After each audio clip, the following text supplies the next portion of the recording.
อวิชชาเป็นปัจจัยอนุโลมปฏิโลมกันยังเปิ้นนั้นฮือกรรมฐานตอนที่เปิ้นบวชเน้นเกสาโลมานะขาทันตาตะโจทันตานะขาโลมาเกสายะเนาะความทุกข์จะดับไปเพราะชาติคือบ่มีการเกิดบ่มีตัวตนนะสิ่งมูนี้จะดับชาติจะดับก็เพราะว่าภพคือการมีภาระหน้าที่ภาระตั้งใจดับภพนะภพจะดับก็เพราะอุปทานความยึดมั่นถือมั่นอุปทานจะดับก็เพราะตัณหาความอยากตัณหาความอยากจะดับก็เพราะว่าเวทนาดับเพราะบ่มีสัมผัสดับก็เพราะว่าสรายตนะตัวสรายตนะคืออย่างสรายตนะก็คืออายตนะตั้งนอกอายตนะตั้งในรูปรสกลิ่นเสียงสัมผัสธรรมารมณ์ตาหูจมูกลิ้นกายใจอันเนี้ยเปิดห้องว่าประตูนอกประตูในที่ห้องว่าอายตนะอันเดียวกันตัวเดียวกันกับสรายตนะตัวสรายตนะจะดับก็เพราะว่ารูปขันธ์ดับนามรูปเนี่ยนามรูปดับเพราะวิญญาณขันธ์ขันธ์ดับเพราะสังขารตัวสังขารก็คือตัวอารมณ์ที่เปิ้นแต่งปรุงแต่งวิญญาณที่เปิ้นห้องในอภิธรรมว่าเจตสิกนั่นเนาะตัวนี้จะดับก็เพราะว่าอวิชชานะเนี่ยญาติโยมทั้งหลายถ้าว่าเฮาบ่ได้ปฏิบัติมันก็ตันทิ้งกันเนาะแต่เนี่ยจะได้ญาติโยมทั้งหลายมันเป็นสิ่งที่มันเกี่ยวเนื่องกันก็คืออันอย่างคือตัวเฮานี่แหละตัวมนุษย์เฮาเนี่ยมันเกี่ยวเนื่องกันไปนะศรัทธาญาติโยมท่านทั้งหลายถ้าเฮาพิจารณาดีๆที่สุดมาอันนั้นก็คือการได้หันอริยสัจนั่นเนาะมารวมกันตั้งเนี่ยทุกข์สมุทัยนิโรธมรรคนี่เนาะถ้าขี้ข้านจำยากมันนักลำไปก็เอาตัวนี้เนาะทุกข์สมุทัยนิโรธมรรคเมื่อหันทุกข์สมุทัยนิโรธมรรคพิจารณาก็เกิดไตรลักษณะสามอย่างก็คืออนิจจังทุกขังอนัตตาอันนี้ถ้าเฮาห้ำเฮียนมาบอกกองอู้อย่างอี้มันพวะเลยกะแต่ถ้าเฮากำลังมาหู้กันใหม่มาหู้มาเจ้านี่กับมืดทึกเหมือนกันนะฉะนั้นเฮาท่านทั้งหลายธรรมะของพุทธองค์มีนักมากมายเฮาท่านทั้งหลายจะต้องได้ปฏิบัติพิจารณามันอยากขี้ข้านจำที่จริงมันบ่ต้องไปอยากไปจำมาอย่างอยู่ในตัวเขาเนี่ยถ้าเฮาปฏิบัตินะกู้สิ่งอย่างมันจะปรากฏคนเดียวที่อาตมาว่ามานี่นะเปิ้นจะเกิดขึ้นคนเดียวเขาจะเข้าใจเองนะที่เปิ้นห้องว่าปัจจัตตังเวทิตโพวินยูหิติหูได้เฉพาะตนแต่เมื่อเฮาบ่ได้น้อมเข้ามาใส่ตัวเฮาบ่โอปัญญิโกต่อเฮือไผมาอู้ไผมาเตดไผมาว่าไผบรรยายก็จังมันบ่เข้ามันบ่เข้าใจเนาะพระองค์ตรัสเรื่องทุกข์ไว้นักเหมือนกันญาติโยมอย่างที่บอกว่าอริยสัจสี่เพิ่นก็เอาทุกข์น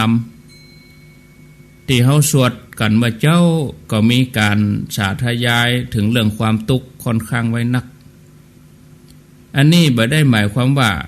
พุทธศาสนาจะมีแต่ทุกข์อย่างเดียวนะเนาะ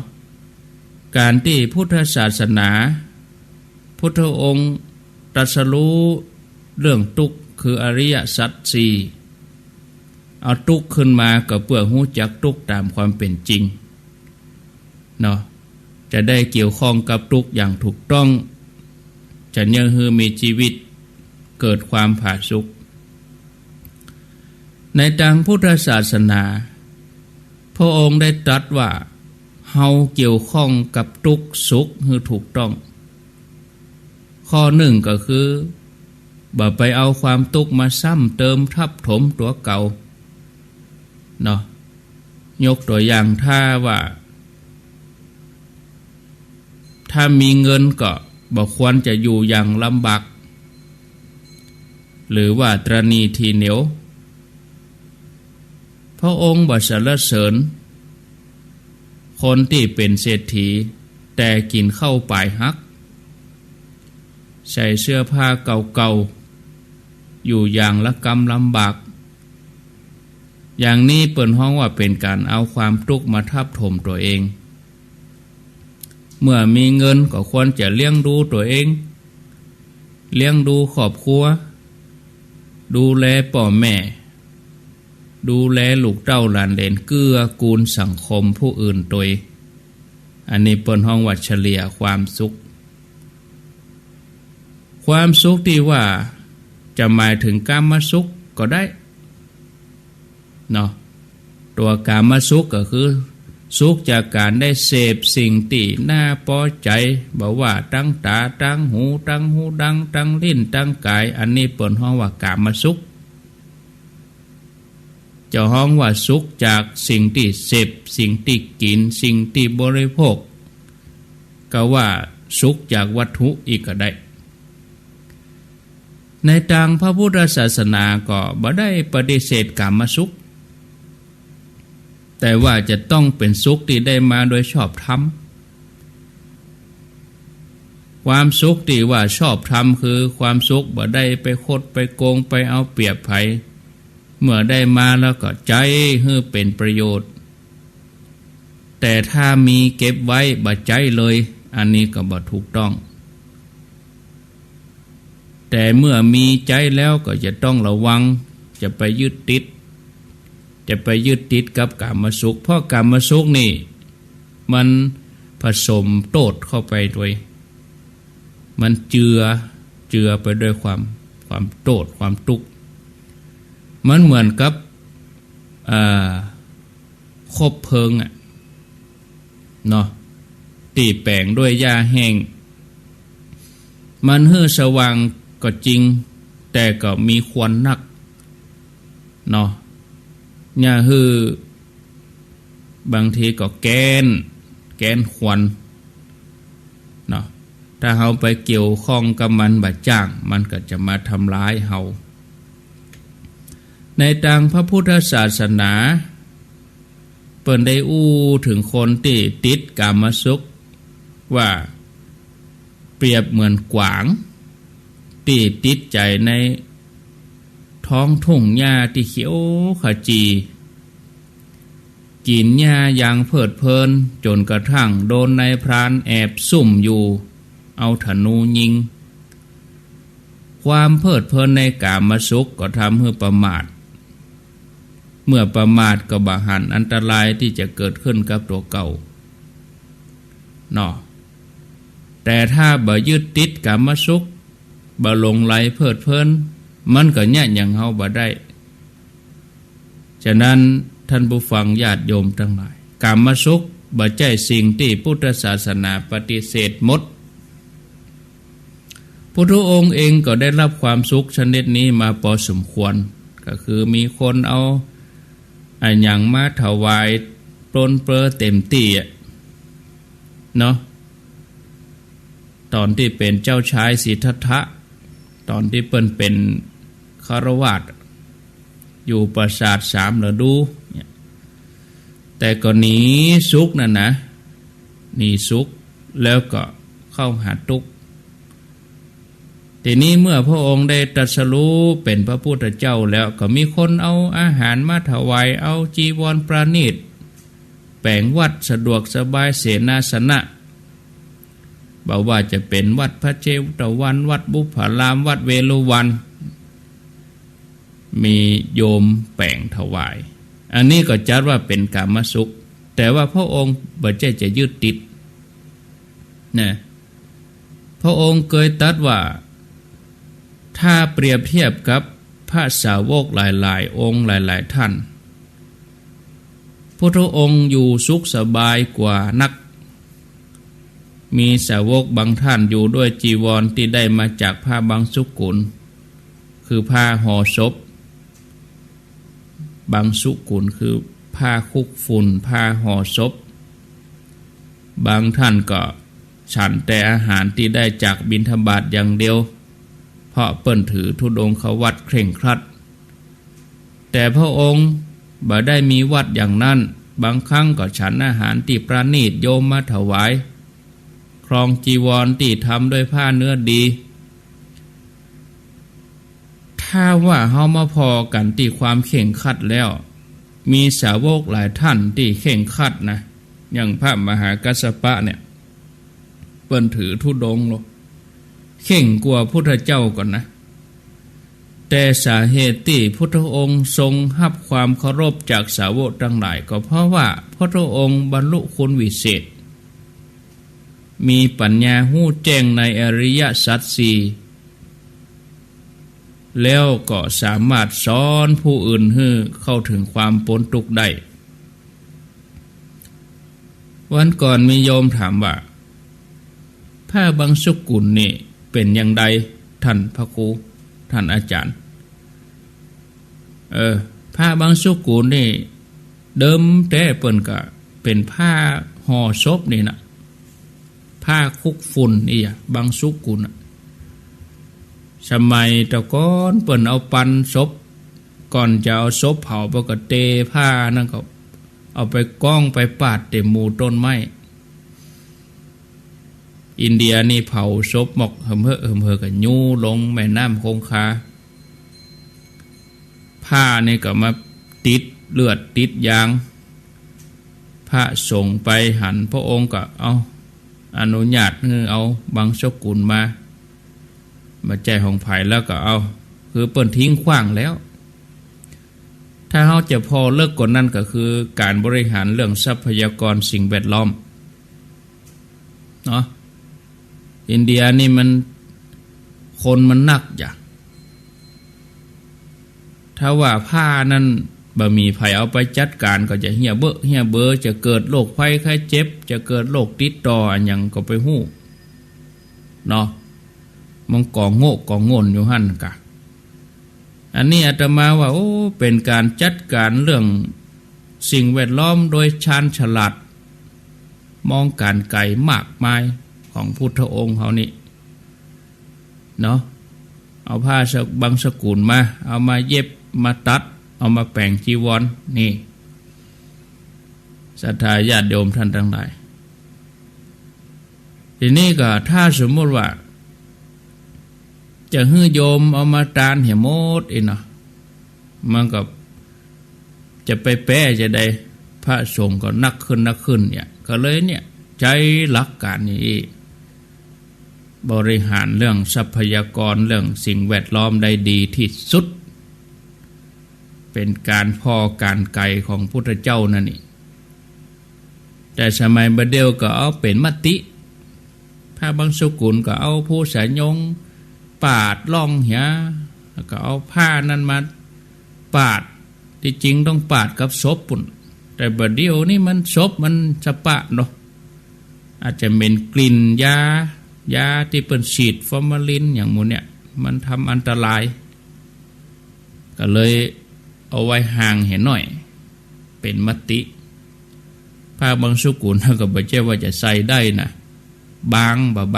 เตื้อนี่แต่เตื้อก็ผ่านมาบอกฮู้กี่งานถุงพลาสติกที่ห่อจะปลุยอาตมาแนะนำให้เปลี่ยนเหตุกรรมกาปุจจามาเอาจนผ้าปุจจามาจนถุงที่ห่อถุงเสี่ยวถุงยางที่ห่อจนปดหมองปลุยปนเนี่ยอย่าเปลี่ยนให้มันหมดไม่เห็นน้อยเอาสบงนั้นมาใส่มันผ้าน้ำแป้งมันใส่บ่ได้ผ้าอาบน้ำฝนก็แต่มันใส่บ่ได้มันเป็นมติมันแล้วใจโยมเขาบ่ได้ก็เอา เอาความแล้วใจนั้นเนาะญาติโยมท่านทั้งหลายอันนี้พระมหากัสสปะนี่เพิ่นก็ปฏิบัตินะเนาะเคร่งก็เพิ่นปฏิบัติธุดงควัตรหรอกพระองค์คือพระพุทธเจ้าพระองค์ก็บ่ได้ยึดติดสิ่งหมู่นี้สรุปก็คือกามสุขบ่ใช่สิ่งที่จะต้องปฏิเสธถ้าหากว่าเป็นสิ่งที่มาโดยชอบก็ควรจะใช้ประโยชน์ใช้สอยแต่อย่าไปยึดติดเพราะว่ามันมีโทษแฝงอยู่นะอย่างว่ามันบ่เที่ยงแล้วก็มันก็ผสมด้วยทุกข์อย่างใดก็ตามการจะหารโทษของกามสุขอย่างเดียวตัวอันบ่พอเพราะว่ายังบ่จ่วยของเฮาปล่อยวางจากกามสุขได้คือทั้งที่รู้ว่ามันเป็นโทษแต่เฮาก็เข้าหามันอยู่ในทางพุทธศาสนาเปิ้นก็อุปมาว่าเหมือนกับคนที่เที่ยวกลางแดดวันค่ำอยากกินน้ำคอแห้งไปปะใส่เหยือกน้ำตั้งอยู่ตั้งหน้าหั่นตั้งในก็เป็นน้ำสีงาม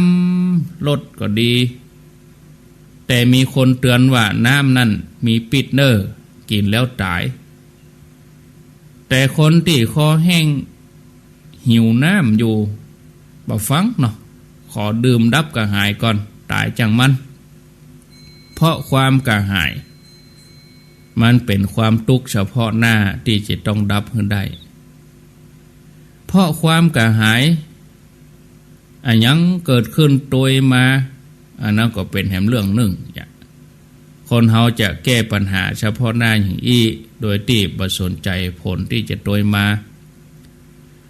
ทำนองเดียวกันศรัทธาญาติโยมทั้งหลาย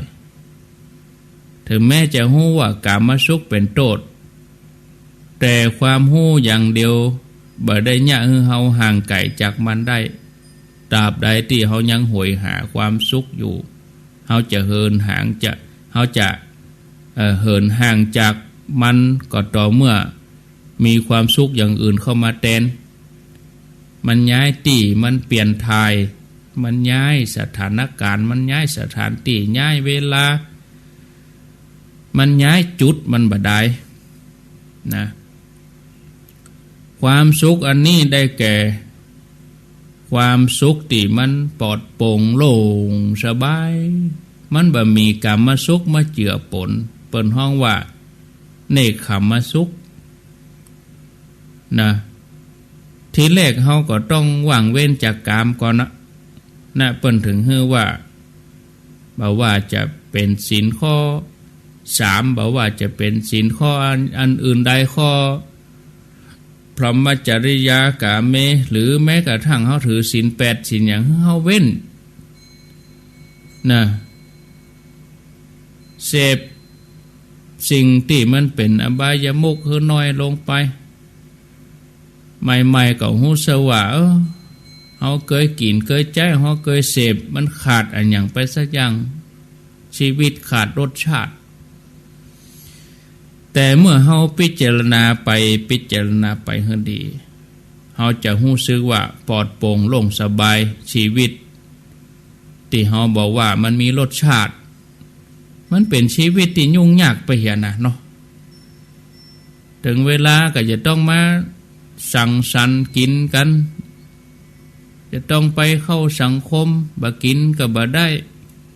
เจ้าหมู่จะว่าว่ายิงว่าถือตัวก็จำเป็นเอาไปเอามาสิ่งมุนี้กลายเป็นเรื่องที่ยุ่งยากไปกามคือความสุขก็จริงแต่มันเต็มไปด้วยภาระมันก่อให้เกิดความทุกข์หลายอย่างทุกข์ตั้งแต่อยากแล้วเมื่ออยากก็จะต้องดิ้นรนแย่งชิงกันข่าวออกแต่ว่าวันศุกร์นี่แฟนเป็นด็อกเตอร์พอใจแม่หญิงโคตรถามว่าไผโทรมาแฟนบ่บอกกะลัวเข้าใส่เลย 8-9 นัดตายคำติเนี่ยญาติโยมทั้งหลายมันตะอี้บ่ได้นะก็จะต้องเบียดเบียนกันทำลายกันอันนี้โทษของกามนะต้องแข่งกันเงินทองบางทีจนเหนื่อยระหว่างต่างก็ผสมด้วยความโกรธมีความบ่พอใจต้องกระทบกระทั่งคนอื่นได้มาแล้วบ่ใจว่ามันจะมีความสุขบางครั้งก็มีคนอิจฉาเอาไปเอามาก็เกิดความหวงแหนกันหึงหวงกันรู้สึกเป็นทุกข์นะเมินไปกับเบื่อของเก่าเบื่อของเดิมขยักของใหม่ก็ไปมีกิ๊กมีคอกมีนั่นมีนี่มีบ้านน้อยบ้านใหญ่ก็เดี๋ยวก็เปลี่ยนไปแถมติ๊กอันเนี้ยเป็นสิ่งที่กระตุ้นให้เฮาอยากไปเรื่อยๆถ้ามือเฮาบ่รู้สึกพอใจในสิ่งที่มีในสิ่งที่ได้มายิ่งยุคนี้มันเป็นยุคบริโภคนิยมเนาะใครได้หยังมาส่งถึงบ้านเนี่ยอยู่ในฝ่ามือเขาเนี่ยกดไปเลยคาแลกแคกธนาคารก็ไปโอนเงินก็โอนทางโทรศัพท์สั่งครัวก็สั่งอยู่กับบ้านอย่างเดียวเนี่ยกระตุ้นให้เฮาอยากได้โน่นอยากได้นี่ตลอดเวลาบอกว่าจะมีเงินมากมายตะใดก็บ่สามารถซื้อของตามที่เฮาต้องการได้ครบถ้วนบ่เหมือนสมัยแต่ก่อนเงินเขียมนะแต่มันจะมาเปรียบกับบ่เดียวก็บ่ได้แต่ก่อนนี่อย่างปู่อุ้ยแม่อุ้ยศรัทธาญาติโยมทั้งหลายกินก๋วยเตี๋ยวถ้วยบาทเนี่ยบ่เดียวมันไปมีว่ะฮื้อละอ่อนมันจะมาเอาบาทเดียวเนี่ยเอาไปโรงเรียนบาท5 บาทเนี่ยมาเอานะ10 บาทยังบ่ได้ละอ่อนบ่เดียวต้องสาวขึ้นไปบางคนนี่50ก่อนนะอ่อนบ่เดียวนะ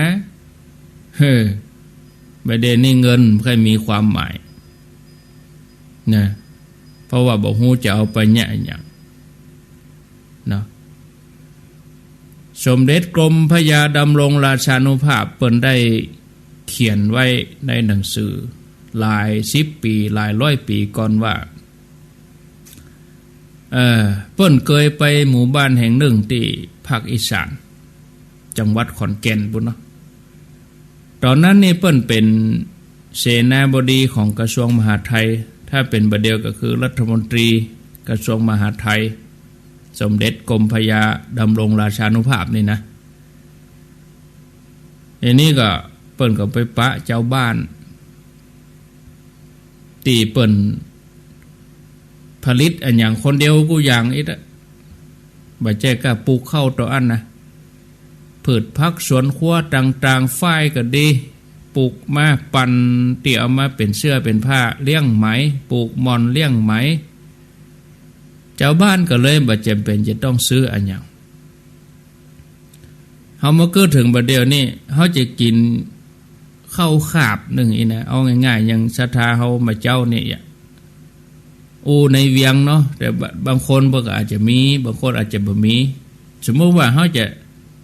แกงแค่สักขาบหนึ่งมันเป็นเงินเป็นทองหมดเลยจากใครก็ได้ซื้อล่าตำลาพักแคบมาได้เขาก็ยังซื้อเอาเนาะพริกแต้เนี่ยญาติโยมทั้งหลายมันจะไปปลูกยากตินไหนเอายางรถเก่ากระมังเก่าถังเปเก่าเอาดินเข้าใส่กับเอาเม็ดมันอ่อยไปมันก็หดนะมันก็เหมือนตึงออกมาแล้วหรอเฮากันยังแบบเนี่ยกันซื้อเอาแต่คนเฒ่าคนแก่แต่ก่อนเพิ่นตึงมีหรอบ้านนี่แปลงบ้านยังได้ก็จังการตีไว้หั่นเอาไว้ปลูกผักปลูกหยังเอาไว้เก็บกินปลอดภัยตัวว่าเฮาปลูกเฮาฮู้หรอแต่เฮาไปซื้อมาเนี่ยเฮาบ่ฮู้ว่าเปิ้นเอาหยังใส่พ่องเนี่ยศรัทธาญาติโยมอันนี้ก็เหมือนเดียวกัน สมเด็จเปิ้นก็ไปหันเจ้าบ้านปลูกผักสวนครัวปลูกมอนเลี้ยงไหมเจ้าบ้านมีกูอย่างที่ต้องการขาดอยู่สองอย่างก็คือกับไฟแล้วก็มีดผ้าอันเนี้ยต้องซื้อจากกาดโคกแหมอิดเนาะที่เหลือนี่ทำเองหมดนะเพราะคนสมัยก่อนนี่บอกว่ามีเงินนักต่อใดก็บ่มีความหมายเพราะว่าของที่ต้องการซื้อมีบักกี่อย่างส่วนของที่จะมาขายก็บ่ได้มีนักเหมือนสมัยบัดเดียวเนาะเงินก็เลยมีความหมายน้อยความโลภของคนก็เลยบ่นักมันก็เลยลดไปตามสภาพเขาบ่สนใจว่าอยากจะรวยอยากจะดีจะดังจะเด่นอะไรอย่างหรือว่าอยากจะมีเงินนักที่เป็นอย่างนี้บ่ใช่เพราะว่าธรรมชาติของคนสมัยแต่ก่อนมีความโลภน้อยกว่าคนสมัยนี้แต่เป็นเพราะว่าเขาบ่ฮู้จะซื้ออันหยังแถมอย่างหนึ่งก็มันก็บ่มีสิ่งที่มากระตุ้นความอยากบ่มีสิ่งที่มากระตุ้นความโลภบ่เดียวมันนักทีวีมีกี่ช่องแต่ละช่องกระตุ้นความอยากความโลภทั้งนั้นโทรศัพท์มือถือโฆษณามีกี่ยี่ห้อมีเท่าใดมันกระตุ้นสิ่งหมดนี้ประเดี๋ยวนี้มีเงินเท่าใดก็บ่พอ100 ล้านพันล้านถ้าจะซื้อของที่ต้องการนี่รึมหมดเพราะมีของที่ค่อยได้มันนักรวยก็ซื้อหุ้นตุกก็ซื้อหวยเพราะอย่างเพราะใครรวยเพราะใครมีคนรวยก็ไปซื้อหุ้นเพื่อจะได้นักขึ้นมีเงินนักมาหูเจ้าไปยันได้ก็ไปซื้อหุ้นลงทุนต่อเนี่ยถึงวันนี้นี่มีของขายนักศรัทธาญาติโยมนักกว่าจะซื้อได้หมดบอกว่าจะรวยเป็น10,000 ล้านพันล้านก็ยังรู้สึกว่ารวยบ่พอจ้ะใครได้แถมอันนี้มีผลมาจากบริโภคนิยมมากระตุ้นให้เฮาบ่รู้สึกพอแล้วก็เลยเกิดความโลภไปเรื่อยๆข่าวออกจังใหม่เฮานี่เหรอยอมเอามีดปาดตัวเก่าญาติโยมทั้งหลายพนักงานที่ไหนบ่ฮู้จังใหม่เฮาเนี่ยข่าวตะวาก็เอามีดปาดตัวเก่าแล้วก็ว่าเปิ้นมาจี้มาปล้นยอมทำร้ายตัวเองเพื่อจะได้เงินได้ทองเอาไปเอามาเปิ้นสืบไปสืบมาไปว่าแต่งเรื่องขึ้นมาเอามีดปาดตัวเก่าเจ็บตัวบ่พอติดคุกแถมอย่า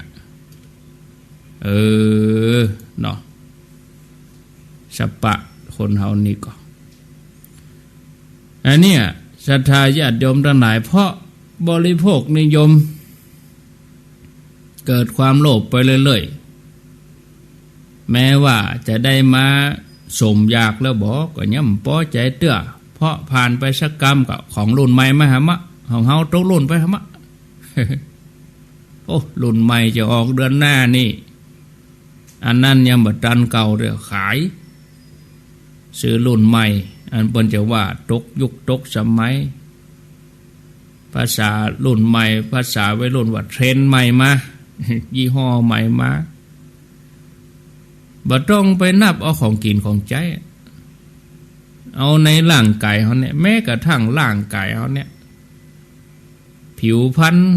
งามตอนใดก็รู้สึกว่ายังบ่งามเตื้อต้องดิ้นรนไปแต่งไปเสริมไปดึงไปเข่งไปเสริมซื้อเครื่องประทินผิวมาเนาะไปเสริมหั่นเสริมนี่อย่ามีคนน้อยที่จะพอใจในสิ่งที่มีถึงจะพอใจแต่ก็ยังทุกข์เพราะว่ากลัวคนอื่นมารู้หรือว่ากลัวสูญเสียสิ่งนั้นไปโดนขโมยขโจรรู้ไปกังวลธรรมะนอกจากนั้นค คนเฮาก็ถูกสอนว่าถ้าเฮาบ่เดินหน้าเฮาก็จะโดนคนอื่นแซงแล้วเฮาจะโดนทิ้งไว้ตั้งหลัง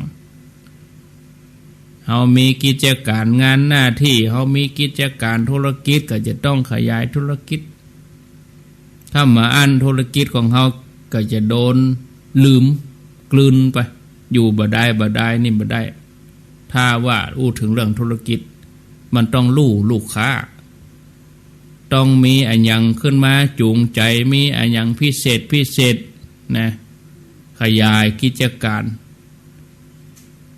สนองตอบต่อตัณหาความต้องการของคน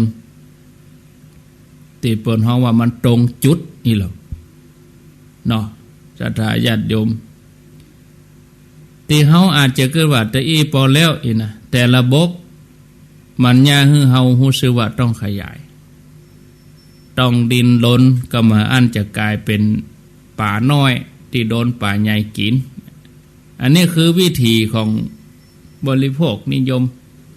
อันนี้คือวิธีของกามสุขที่ย่าให้คนเฮาเป็นทุกข์เนาะญาติโยมท่านผู้ฟังเฮาสามารถห่างไกลจากกามสุขได้เฮาจะรู้สึกปลอดโปร่งเบาสบายคนเฮาคงจะบ่สามารถจะว่างเว้นจากกามสุขได้หมดแต่ก็ควรเสพให้น้อยลงอย่างหมู่เฮาศรัทธาญาติโยมที่เฮาฟังเฮาฟังรายการฟังครูบาอาจารย์มาบ่ฮู้กี่ปีกี่เดือนแล้วเนาะท่านเฮาก็มันก็ต้องปะเนาะมันต้องปะมันต้องได้ยินมันต้อง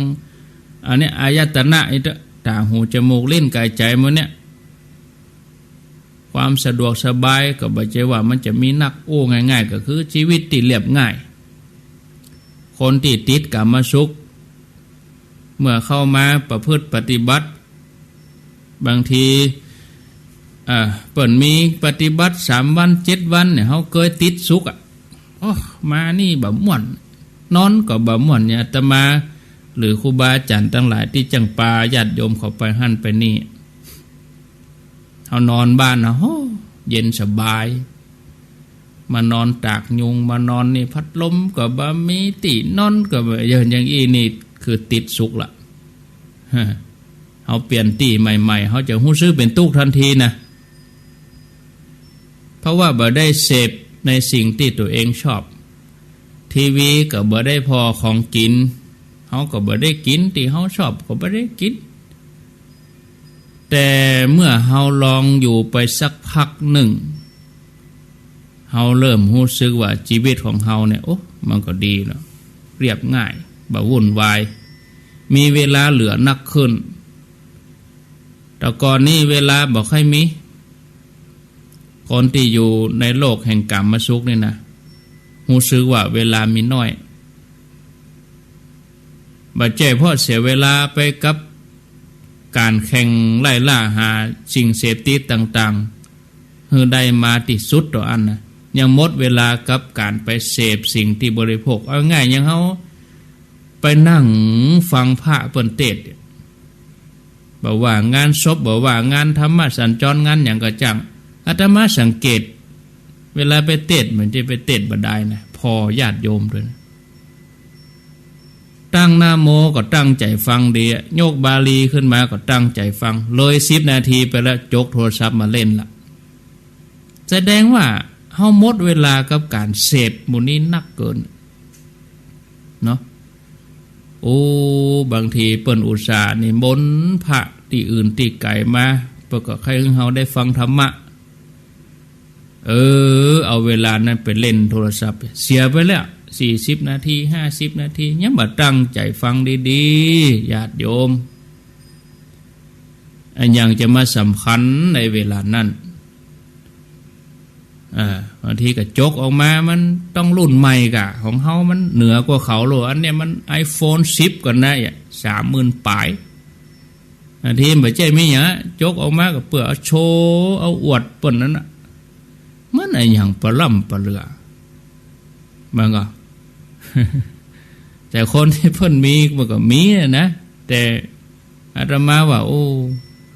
ต้องแบ่งเวลาให้ถูกซื้อมาก็ต้องใจโทรศัพท์มือถือมันมีเกมหรอมันมีอะไรอย่างอยู่ในหั่นหรอมันติดมาโดยเครื่องเอาบ่เล่นเห็นสักหน่อยก็ยังดูอย่างใดอยู่นี่ก็ซื้อมาต้องเล่น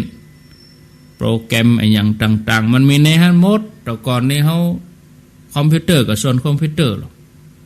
เวลามันยกเอาคอมพิวเตอร์มาใส่ในโทรศัพท์ทีวีก็มีหั่นอะไรอย่างดูหนังฟังเพลงอย่างมีหั่นหมดนะแต่ที่เขาไปนั่งเสียเวลากับมันปะโทเป็นเกิงค่อนวันวันนั้นนั่งหยาดอยู่หั่นบางทีเอาพอเวลาลืมไปโอ้หมดไปละชั่วโมงไว้แตะไว้ว่าพิมพ์ข้อความคนนั่นคนนี้โอ้หมดไปแล้วโลนี่โอ้หมดไปแล้วนี่แต่ที่เขาจะปุ่นไปสวนไปตรงไปทำการทำงานปุ่นได้การได้งานปุ่นแล้วน้องออนมาเดียมันก็เป็นอย่างอันเตะเนาะนั่งรถโดยสารกับคนเครื่องหน้างมไปพอไผ่บางทีขี่รถเครื่องได้แต่มันยังเล่นอยู่เนี่ยถึงวันเนี่ยคนเฮาเสียเวลากับการไปใจการบริโภคไปเสพสิ่งหมดนี้นักเสียเวลากับการไปเลือกเฟ้นว่าจะใจอันไหนดีบางทีนี่เสื้อผ้าไปหันก็ซื้อมาใส่ก็บ่จะครบเต็มตู้สังเกตพอตอนที่ไปเสียศพมันต้องมีกองโง่เนี่ยโอ้เสื้อผ้าคนตายกองบนท่วมหัวปะไปเอวกาดนั่นก็ซื้อกาดมีกู้กาดหรอกาดนัดกาดจันได้เหี่ยผืนไปกาดการได้เตียวกาดปุดได้เสื้อนอกโอ้ไปเหี่ยกู้กาดไปเหี่ยกูติดก็ซื้อมาเต็มตู้หันเลยใครได้ซื้อมาใส่ก็บ่ครบใส่ได้เหี่ย3 เตือก็เบื่อละเปลี่ยนใหม่บางทีมานั่งแยงจะใส่ตัวใดวันเนี่ยเสื้อเนี่ยขอโทษนะกูจะไปงานนี่กูจะเอาเสื้อผืนใดใส่ฮะไปนั่งไปยืนพอตู้เสื้อผ้าเอามาเตะมาแหน่อันนี้แบบเปิ้งกะหมดเวลา10 นาทีเลือกเตียวแถมจะไปเลือกเกิบแถมใส่เสื้อใส่เตียวใส่เกิบผมมันแบบเปิ้งแถมมากะไปแปลงผมแถมป้าชีวิตเฮาแต่ถ้าเฮาเสียเวลามาไม่ใช่ว่าเสียเวลาเนาะเฮาเอาเวลามาพิจารณาปฏิบัติ3 วัน 7 วันนี่นะจะหันชัดเลยโอ้ชีวิตการอยู่อย่างอี้มันเรียบง่ายรู้นี่นะมีคนปฏิบัติธรรมระดับโลยคนหนึ่งมาเล่าจะออกไปการไปงานเนี่ยมาเปิดตู้เสื้อผ้าหันผ้าเนี่ยมานั่งกึดว่าจะใส่เสื้อสีอะไรอย่างกระโปรงสีอย่างเกิบอะไรอย่างตอนหลังก็เลยตัดสินใจว่าสูทขาวแน่นอนดี จบทีเมื่อเปิดประตูมาก็หันเสื้อผ้าอันไหนก็ดีใส่ไปหมดนะจะมานั่งเลือกใส่ตัวไหนเนี่ยศรัทธาญาติโยมแต่ถ้าเฮาไปวัดไปปฏิบัติมันเราต้องได้เลือกอันอย่างหรอเว้นไปเลยมันต้องไป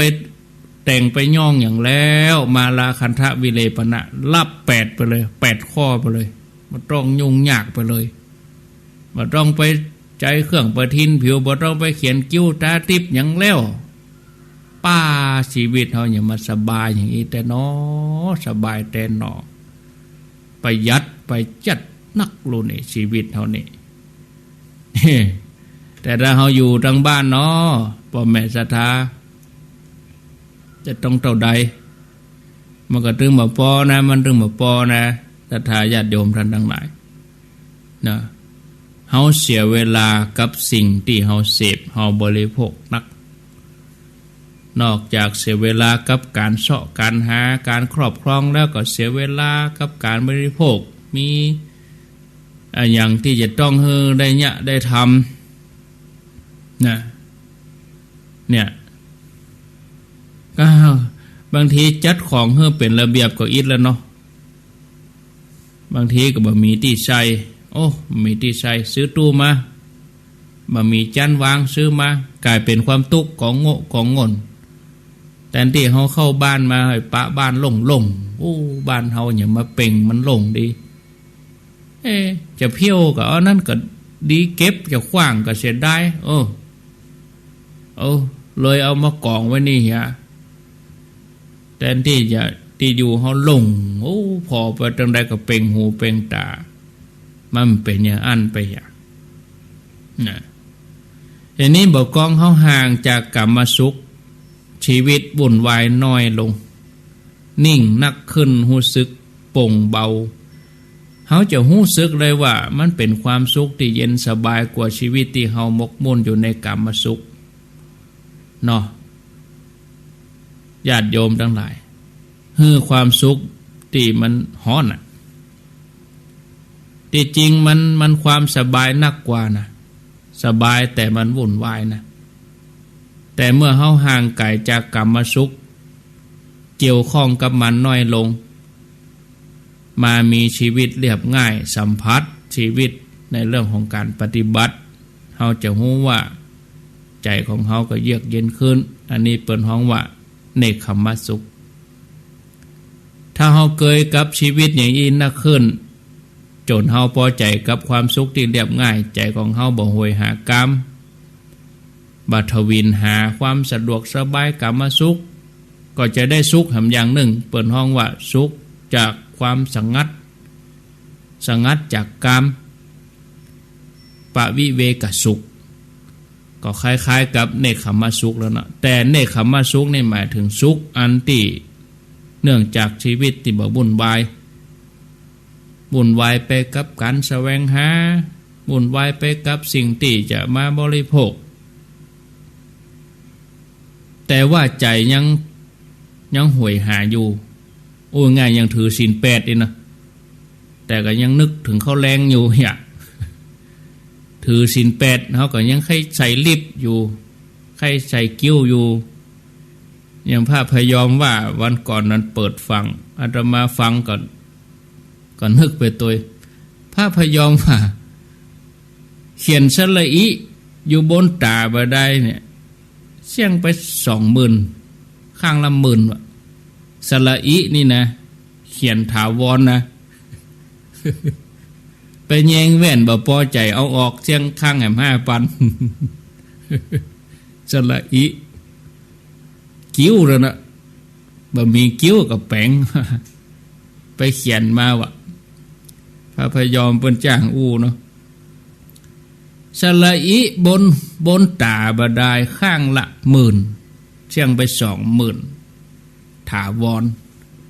ไปแยงแว่นบ่พอใจจ้างเปิ้นลบออกไปแหมข้างละ5,000 อาตมาเขายังวันพวกนี่ขูดขว้างหมดเนาะ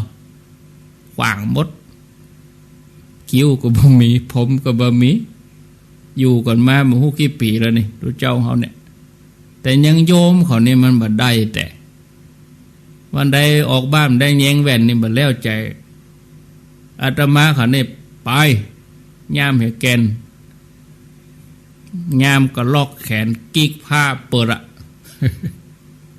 นี่เป็นอย่างนี้หรอศรัทธาญาติโยมบางทีเฮาประพฤติปฏิบัติบางทีก็นึกถึงความบันเทิงนึกถึงบ้านถึงจองถึงอย่างนั้นก็ยังรู้สึกว่าสุขกว่าตอนที่เฮาหมกมุ่นอยู่กับการเสพอย่างใดก็ตามญาติโยมท่านผู้ฟังพอจะเคยกับคำว่าเนกขัมมสุขหรือยังเนาะความสุขอย่างอี้จะเกิดขึ้นได้ทีแรกต้องอาศัยสิ่งแวดล้อมที่มันสงบสงัดอย่างญาติโยมเขาฟังรายการมาเจ้าอ่ะมันสงบสงัดดีหรอเขาจะนอนฟังก็ได้พิจารณาไปโดยมันกายวิเวกเราอ่อนเขาไม่ตื่นเดี๋ยวหรอร้องลูกหลานตื่นมาเจ้าปะเท่าไปได้ฟังดูเจ้าอย่างอี้เนี่ยเดือดร้อนกันมันจะหบ อ่อนมันหบมันหยังมันเนี่ยแม่เจ้าเนี่ยเหมาะเฮ้มาฟังกันเด้อมันได้เต็มที่นะเวลามันก็ดีนะถ้าแมลงมันบีบกันนะแม่เจ้าอย่าเหมาะนี่ศรัทธาญาติโยมสิ่งแวดล้อมเปิ่นห้องว่ามันสงัดกายวิเวกมันมีสิ่งอย่างมากระตุ้นเล่าหรอกก็ว่าลูกมาแม่เจ้าตาย่ำมืนแต่งมหาโทรศัพท์นี่ก็จบข่าวเนอะวางเหวพ่องเตอะญาติโยมแต่แม่นี่4 ทุ่มนี่ถ้ารับปิดหมดเลยปอจะเปิดก็ตัวเมื่อเพี้ยจะเปิดสายเพี้ยนะบางคนฉันรับก็ยังงมโทรศัพท์อยู่ตื่นมาหน้าย่ำสวยแต่เอาละงมหาโทรศัพท์ละมาหยาดมาเขี่ยส่งตุ๊กตาส่งนั่นส่งนี่โอ้ชีวิตจะอย่างล่ำเหลือโยมเฮ้ยเรามันแจ้งแหมน้อยก่อนกาเจ้ามาติ้งต้องแตงติ้งต้องเนี่ยเอาจะไปเอามันมามีอำนาจเหนือเฮากานะมันแบบมีสิ่งกระตุ้นเราหนักมาเจ้าเนี่ยเฮาบ่ต้องไปรับรู้ว่าเฮาจะไปที่ไหนให้เอาหยังมาขายอย่าเนาะถ้าควายมาแหมน้อยก็เดียวมาเจ้าหยังมาขายลดหาเสียงแหม วันค่ำมันมีกี่เบอร์บ่ฮู้แต่ก็ดีจะม้อยรับมาเหมาะเบอร์นั่นเบอร์นี่มันก็ต้องทำใจได้ลดหาเสียงบ่พอเอาลดเอาจ่อฟ้าวัดนี่มายดชัดบริจาคยกชัดจ่อฟ้าหายไปก็เดี๋ยวรถโฆษณารถยนต์มาร้านกามาเปิดแล้วร้านทันนี้แต่เมื่อเจ้ามันมามีได้เนี่ยมันสบายมันมามีสิ่งที่ยั่วยวนทีนี้เมื่อกายวิเวกสิ่งแวดล้อมมันบักกระตุ้นมันสงบสงัดต่อไปใจเขาก็สงบเมื่อกายวิเวกจิตก็ต้องวิเวกจิตวิเวกก็คือมันเดียวกันกับปริเวกสุขก็คือจิตมันบาเสาะแสวงหารู้สึกพอใจในการอยู่จิตก็เริ่มจะเย็นไปดูดีไปเย็นไปนะแต่มีปวิเวกสุขแล้วก็ยังจะไปฝังวางใจเด้อเพราะว่าความสงบเย็นในจิตใจนี่มันบางทีมันไม่แน่นอนเพราะบางครั้งชีวิตเราก็จะต้องเกี่ยวข้องกับคนอื่นอย่างลูกมาแม่เจ้าต้องรับผิดชอบเนาะกับตัวเราคนเดียวก็ยังแควนพ่อแม่เราลูกเต้าเราลูกมาต้องนึ่งข้าวต้องหยังโยมที่เป็นพ่อแม่คนก็ต้องลูกมาต้องแต่งตัวให้ลูกอาบน้ำให้ลูกเอาลูกไปโรงเรียนเนี่ยมันต้องเกี่ยวข้องแต่ว่าเขาต้องหาเวลาบางทีมันต้องรับผิดชอบไปกาดไปยังมันต้องเกี่ยวข้องกับคนเฮาบ่เกี่ยวข้องกับคนก็เข้ามาหาเฮาเนี่ยอย่างว่ายกตัวอย่างอย่างเฮามาอยู่เนาะแม้จะไกลความเจริญก็ยังมีคนมาเยี่ยมมาเอี่ยวหามีเหตุคือต้องเกี่ยวข้องกับคนนั้นคนนี้ต้องรับรู้เรื่องนั้นเรื่องนี้บางทีมันอาจจะเกิดความฟุ้งซ่านวุ่นวายโดยเฉพาะยุคปัจจุบันนี้จะหาที่วิเวกแต่เนี่ยมันยากนะอาตมาเขาจะไปปฏิบัติเหมือนกันเนาะปฏิบัติที่หลวงปู่เนี่ยไปครูบาอาจารย์ไปหลายตนเปิดปีนี้ก็มี45 วันคอร์สสำหรับพระนะสำหรับโยมนี่21 วันแต่ต้องแล้วงานหลวงปู่ก่อนประมาณเนี่ยเปิ้นจะห้าประมาณพฤษภาเนี่ยถ้าเป็นพระนะปะแมะเข้าวสาบะไปอยู่หั่นบางทีก็มีเดี๋ยวอย่างสังเกตเนี่ยอาตมานี่มีอาตมานี่ปิดเลยโทรศัพท์แต่ว่าครูบาอาจารย์บางทีเปิ้นปฏิบัติจิตเปิ้นกำลังจะนิ่งเปิ้นประกาศเสียงตามสายในวัดพระธาตุศรีจอมทองนิมนต์ท่านพระครูนี่มีโยมมาหาโยมมากรรมการวัดกันอย่างมานั่งพอท่านพระครูแปลงหน้ามอง ขนาดเปิ้นปีกมาอย่างนี้ยังความตุกยังตัวเปิ้นมาอยู่ป้าจะหนีเป็นให้ป้นเนาะขอ45 วันบาดานี่ความวุ่นวายกับยังยกให้เปิ้นเตือนยังตัวไปหาเปิ้นอยู่เนี่ยมันจำเป็นนะบางทีบางตัวนิ่มป้นใช่คำเนาะ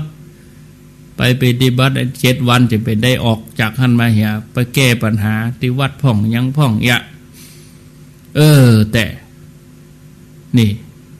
บางทีเนี่ยญาติโยมถึงแม้ว่าสิ่งแวดล้อมมันจะบ่เอื้ออำนวย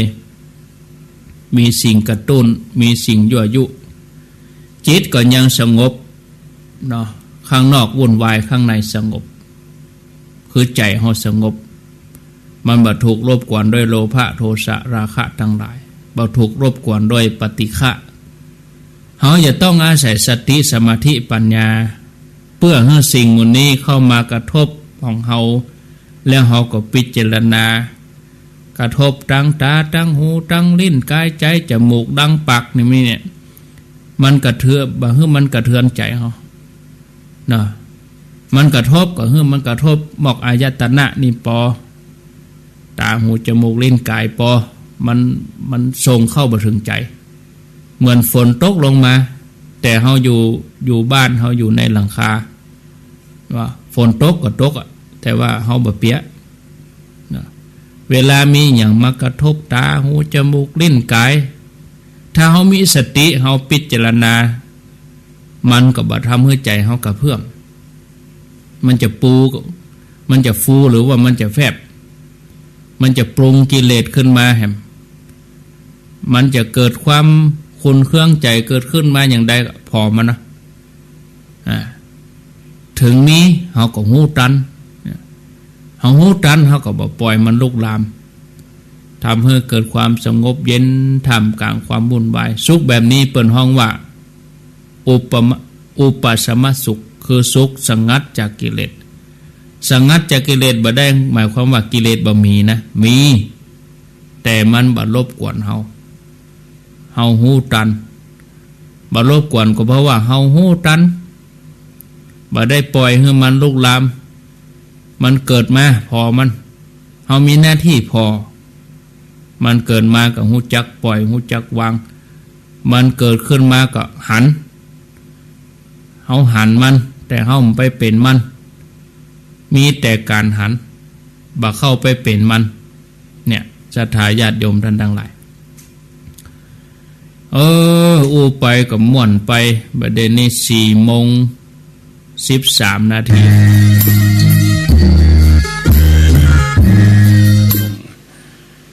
ได้หันหน้าหันตากัน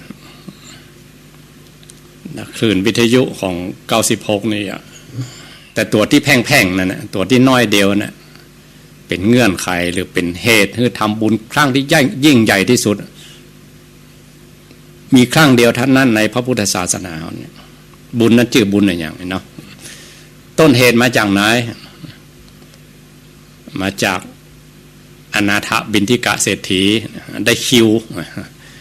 ได้ตานภิกษุสงฆ์องค์ข้าเจ้ากับพระพุทธเจ้า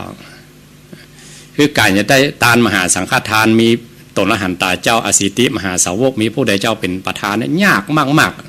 ๆถ้าพระพุทธเจ้าบอกออกพระโอษฐ์เองหรือออกปากเองก็ต้องผ่านพระอานนท์จึงเป็นเลขาส่วนตัวเนาะเป็นพุทธอุปถาก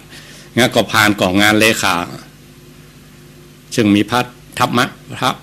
พระมรบุตรเป็นกองงานเลขาต้องผ่านกระบวนการนี้ก่อน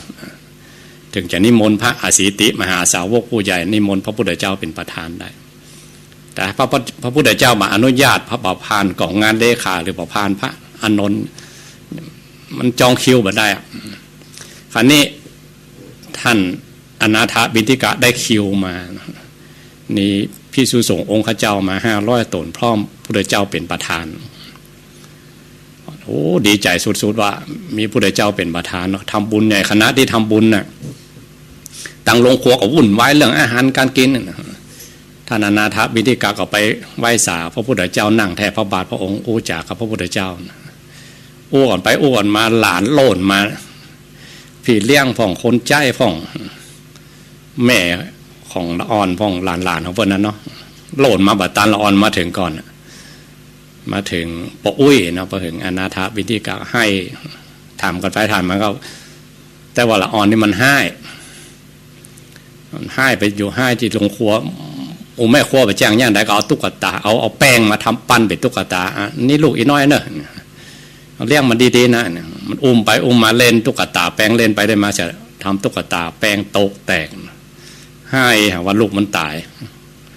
โหลดมาหาพระอุ้ยติดต่อหน้าพระพุทธเจ้าเมื่อสอบถามกันรู้เรื่องอนาถบิณฑิกะเพิ่นเป็นพระอาเดชเจ้าแล้วนะว่าเป็นยังว่าพวกจะทำบุญเถอะจะนิมนต์พระพุทธเจ้าครูบาอาจารย์ด้วยนะไหว้สาวพระพุทธเจ้าขอนิมนต์พระพุทธมาฮับตาลแห่งวันอย่าอุทิศตาลมาหาตุ๊กตาแป้งพระพุทธเจ้าฮับนิมนต์เลยมันก่อนเรื่องแบบจริงแต่เนาะเรื่องตุ๊กตาแป้งแต่เป็นเหตุเนี่ยเป็นเหตุที่ทำบุญครั้งยิ่งใหญ่ที่สุดภายหัวใจของบุญเนี่ยมีครั้งเดียวนะบุญเนี่ยช่วงแรกปากกันได้อีกกันเนาะให้อู้ไปก็อย่างยาวไปจะเป็นการเล่าทำไปอันนี้เป็นรายการสนทนาเนาะขอนิมนต์ท่านอาจารย์ท่านพระครูอภิวัฒนวิกรมผู้ดำเนินรายการนิมนต์ครับครับสาธุญาติโยมก็เดียวใครตอบได้ก็ใกล้4 โมงก็โทรมาเนาะเขียนเบอร์ไว้ก่อนที่0998366322 ตอนนี้ยังไม่ต้องโทรซะเนอะโทรใกล้4 โมงก็โทรมาจะไปค้นที่ไหนมาก็ได้อันนี้ปั่นเวลาคือจัดหนักจะถามก็จะค้นมาเป็นบุญอะไรอย่างบุญใหญ่ครั้งนี้ครั้งเดียวตัวก่อนที่จะยกไปหัวข้อสนทนาก็ขอเจริญปอนต้อนรับท่านผู้ฟังท่านผู้ชมติดตามผ่านระบบ Facebook ก่อนเนาะโยมที่เข้ามาชมมาฟัง Facebook นี่ก็กรุณาให้ได้พิมพ์พิกัดเหตุกรรมพิกัดก็คือว่าอยู่ที่ไหนพื้นที่ไหนอีนะญาติโยมที่ฟังวิทยุก็บ่ต้องน้อยใจเนอะถือว่าตักอูจาญาติโยมไปทั่วหมดก็แล้วกันทุกบ้านทุกคนทุกหลังคาแต่กลุ่มที่เปิ้นเข้ามาทาง Facebook บางทีเปิ้นบ่สะดวกในการที่จะฟังทางวิทยุเปิ้นอยู่ไกลก็ขออนุโมทนาโยมทับทิมอันนี้อยู่บ้านหนองเหียงละปูนจัญญาชมพูคำไม่ได้แจ้งพิกัดว่าอยู่ที่ไหนอนุโมทนาโยมจัญญาฟองศักดิ์ฟังอยู่ในเวียงเจียงใหม่ชัดเจนดีสิริพรบุตรดวงทิพย์อยู่บ้านถวายห่างดงโยมสีพันอยู่โดยสะเก็ตชัดเจนดีสันปะค่อยอนุโมทนาเนอะสรัญญาอยู่สันปะค่อยวันธนีปวงใจแก้วอยู่ตาดเหมยตำบลเทพเสด็จก็คงจะเป็นอำเภอดอยสะเก็ดน่ะเนาะโยมวาลีอินทกุลอยู่สันทรายฟังชัดเจนดีป้าสมจิตอยู่บ้านน้ำต้นแม่วางจันทาทรตันสรินทิพย์บุญเลิศวีรศักดิ์อุนันกาศแล้วก็อนุโมทนากับโยมสมจิตปานเขียวแม่มาลีสิทธิดงบ้านดงใต้พัฒนาปุจานันเหลิมดอยสะเก็ดดอยโตนเครือวันสุจารีจันทากันทาจาโยมอัญชนาลาเยาวลักษณ์ชัยศิลป์อันนี้อยู่สำราญราชโดยสะเก็ดพรสิทธิ์กันคำกาดสุนีกองบุญอยู่แม่ย่อยสันทรายโยมเครือวันนี่อยู่ที่ไหนมันได้พิมพ์พิกัดเฮือตมาสักกรรมอยู่ดอนจันดอนจันเชียงใหม่ชัดเจนดีรัชนีมณีสว่างอาจารย์เกรียงศรีพรหมเสนโยมวสินชัยอนุโมทนาแม่หาไทยทิพย์แม่จันเดือนใสแล้วก็ช่างเครื่องสารปีเยาวลักษณ์ชัยศิลป์อยู่จังเครื่องสารปีโยมสุวรรณลีชูวัดขจรอนุโมทนาไพบูลย์ปกปิงเมืองพุทธิพงศ์สิงห์ตรจักรแม่นางอวนทาเกิดดวงทองปัญญากุลอัมพรกันทมีนี่อยู่เวียงหนองล่อง ฟังที่91แต่วันนี้ไม่ได้ฟังเนาะวันพุธ91ถึงจะถ่ายทอดแต่ก็ฟัง96บอกให้ชัดตัวใดว่าเวียงหนองรองอย่างใดก็จะแจ้งเจ้าหน้าที่ฝ่ายเทคนิคเนาะคำน้อยแม่แจมกันทิกาสุจินสินันตาสุคนปาริตากัญญาชัยศิษย์อันนี้ผมได้พิมพ์พิกัดให้ตมาสักคนสันกำแพงชัดเจนดีแม่อ้วนชัดเจนอยู่สันกำแพงกันทิกาอยู่7ยอดเอามาละอนุโมทนาสิปัญจันทาเบญจพรใจคำแม่เดินเพนทิมวางสันกำแพงแม่เบญจพรชัดเจนดีฟังอยู่ตุ้งเซี่ยวโมทนาโยมชุติการบ้านกลางสันกำแพงบ้านกลางใต้อนุโมทนาเนอะธีรนุชพุทธพดุงแม่ชีเรืองยศต่อไปก็มีตุ้งเซี่ยวสันปะตองปานคำอ้ายวัดนี่อยู่บ้านห้องวัดป่าดำบ้านห้องพระคุณเจ้าก็เข้ามาเนาะป่าแดดเชียงใหม่ชัดเจนดีหลวงพ่อพระครูโคสิทธิ์ปริยัตยาพรวัดป่าแดงมหาวิหารขอกราบไหว้ศาลนะครับหลวงพ่อพระครูโคสิทธิ์ปริยัตยาพรนะครับอรัชพรนามชัยยาโมทนาแม่คำพงอุ่นบุญตันแล้วก็แม่คือด้วยสเก็ตเข้ามานี่ใหม่ๆโยมบัวโรยแรงจริงอยู่วังเหนือป่าคาวังเหนือชัดเจนดีสมบูรณ์พิมพ์สารวัดละพรสุกเกษมท่านพระครูโพธิพัทรวุฒิวัดน้ำอำเภอพระบ้านห้องอำเภอบ้านห้องจังหวัดลำพูนขอบพระคุณไหว้ศาลนะครับครูบาอาจารย์โดยสเก็ตม่วงโตนชัดเจนดีอนุโมทนาครูบอยอยู่ห่างดงอนุโมทนาเนอะสันทรายเวียงเป่าก็ฟังอยู่ครูบอยแจ้งเขาว่าฟังชัดดีFacebook ก็ชัดวิทยุก็ชัดอนุโมทนาขอบคุณอยู่หางดงต่อไปญาติโยมจะพิมพ์ข้อความเข้ามาจะตอบปัญหาที่ท่านพระครูสุเมธเปิ้นถามตะกี้จะพิมพ์ทาง Facebook ก็ได้เนาะโยมนวลนิชชวชาติคำใสธนงศักดิ์ศรีสกุลศรีกุลขออภัยธนงศักดิ์ศรีกุลแสงจันทร์เขียวแก้วแถมหลายคนหลายท่านเอาตึกโยมคำใสนี่เนาะถ้าว่ามีเข้ามาใหม่กำเดียวแหมช่องก่อยตักถ้าเราได้ตักจื้อเห็นน้อยก็จื้อขึ้นโลเนาะ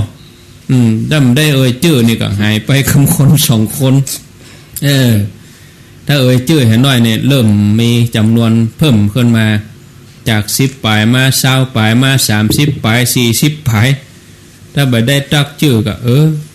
หายไปเสี่ยงไปอนุโมทนาฟังอยู่ป่าซางชัดดี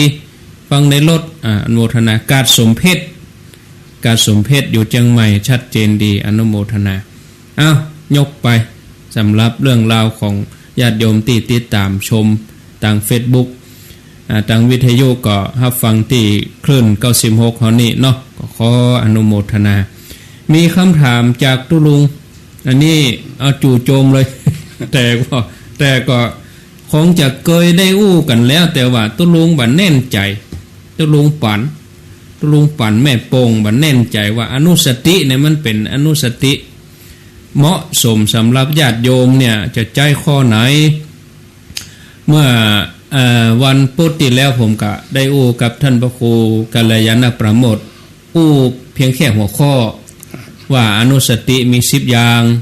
เริ่มต้นตั้งแต่พุทธาธรรมาเทวตาตานะอย่างมูนี่นะก็เลยจะได้มาสนทนากับอาจารย์ท่านพระครูสุเมธธรรมเสวีในวันนี้ความจริงแล้วท่านพระครูกัลยาณประโมทเพิ่นก็ตอบได้นะเพิ่นก็ว่ายกไปวันพุธหน้าเนอะวันนี้เพิ่นก็เลยมา เพิ่นก็คงอย่าเกิดว่าวันนี้คงอย่ามอบเวลาให้ท่านพระครูสุเมธธรรมเสวีเอาเบื้องต้นก่อนครับอนุสตินี่เหมาะสมสำหรับญาติโยมก่อหรือว่าเป็นเรื่องราวของการได้เจริญสติเฉพาะผู้เจ้าครับขอนิมนต์ครับสมมาถ้าอาจารย์มีพระไตรปิฎกเล่มซาวก่อนเล่มซาวเดี๋ยวต้องไปสอบก่อนเนาะเอาว่าไปก่อนคนไปก่อนคำว่าอนุนี่แปลว่าต่อกันต่อกันครับอนุเนี่ยนะครับสติแปลว่าระลึกต่อกันนะต่อเนื่องกันไปต่อเนื่องกันแล้วว่าอนุสติค เป็นหนึ่งในสมถกรรมฐาน40อย่างเดี๋ยวไปเสาะเป็นหมวดอนุสติหนึ่งใน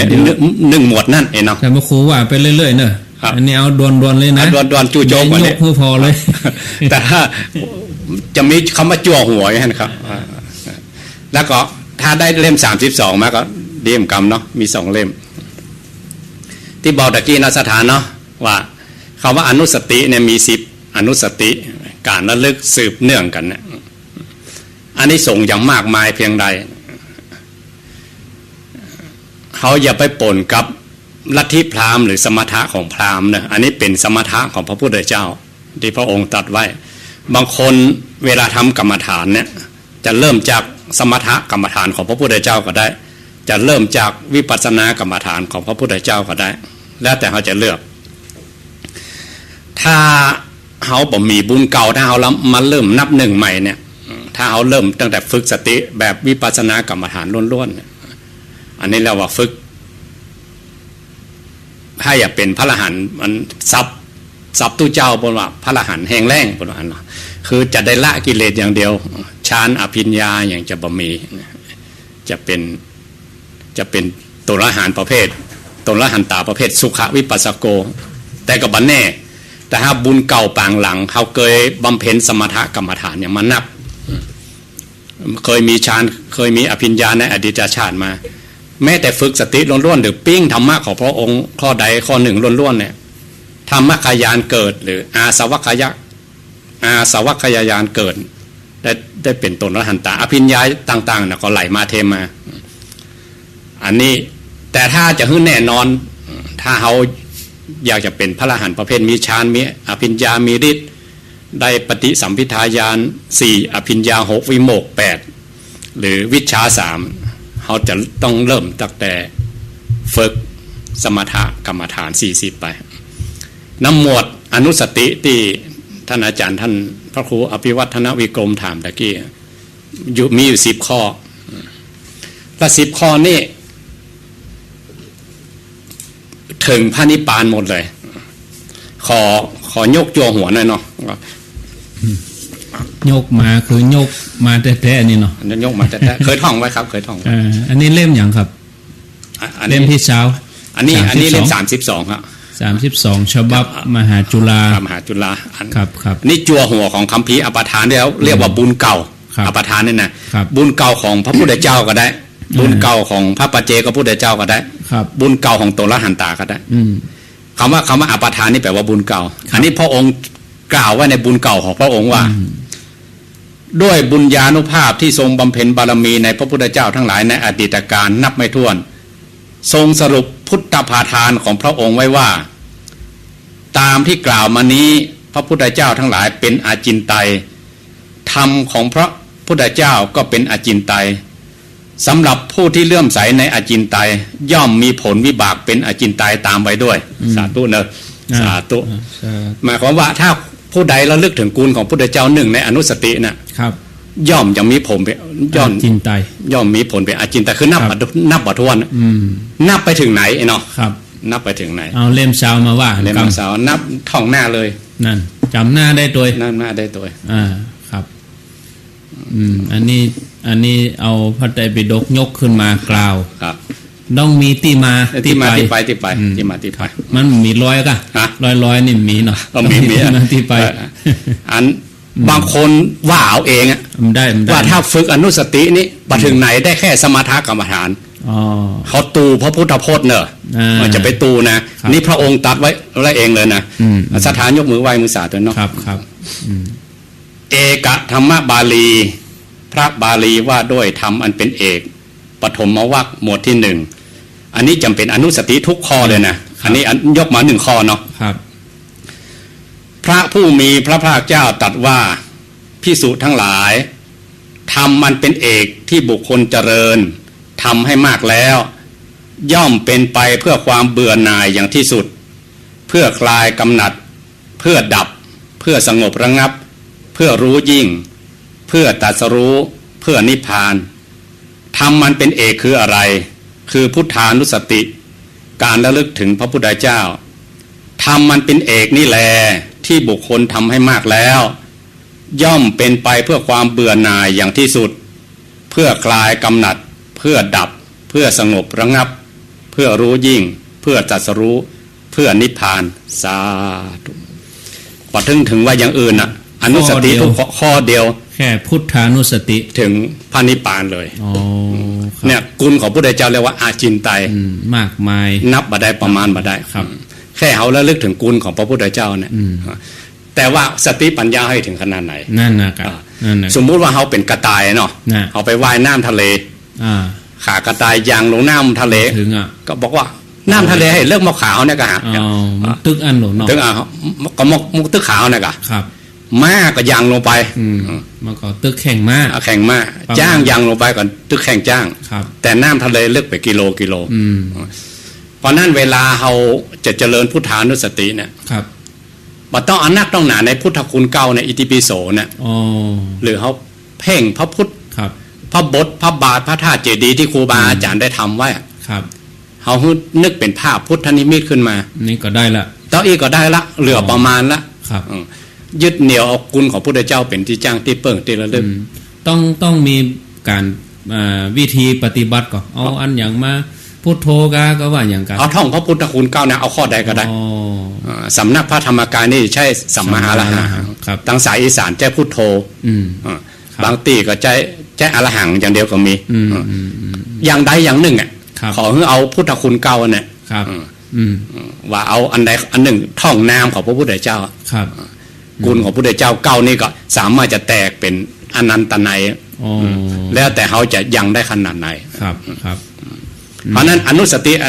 กี้กล่าวข้อเดียวนะครับแต่ข้ออื่นก็เหมือนกันมีถึง10ข้อก่อนมีไปยานน้อยอยู่ตั้งหลังว่าทุกข้ออื่นทุกข้อถึงหมดเลยทุกข้อ10ข้อนี่พอจะจำได้ก่อนมันจะจำได้แต่ว่ามันเหมือนเลี้ยงตามลำดับเอาไปเป็นยังเหมือนเลี้ยงก็ได้ต้องเปิดตำราเนี่ยอยู่ในหน้า37นี่จะมีบอกดูละบอกดูพุทธานุสติธรรมานุสติอาจารย์ได้ท่องอยู่แล้วเอานิมนต์กันช่วยกันสังขานุสติครับคือนึกถึงกุลพระพุทธพระธรรมพระสงฆ์นึกถึงเดี๋ยวเปิดตำราเนาะครับ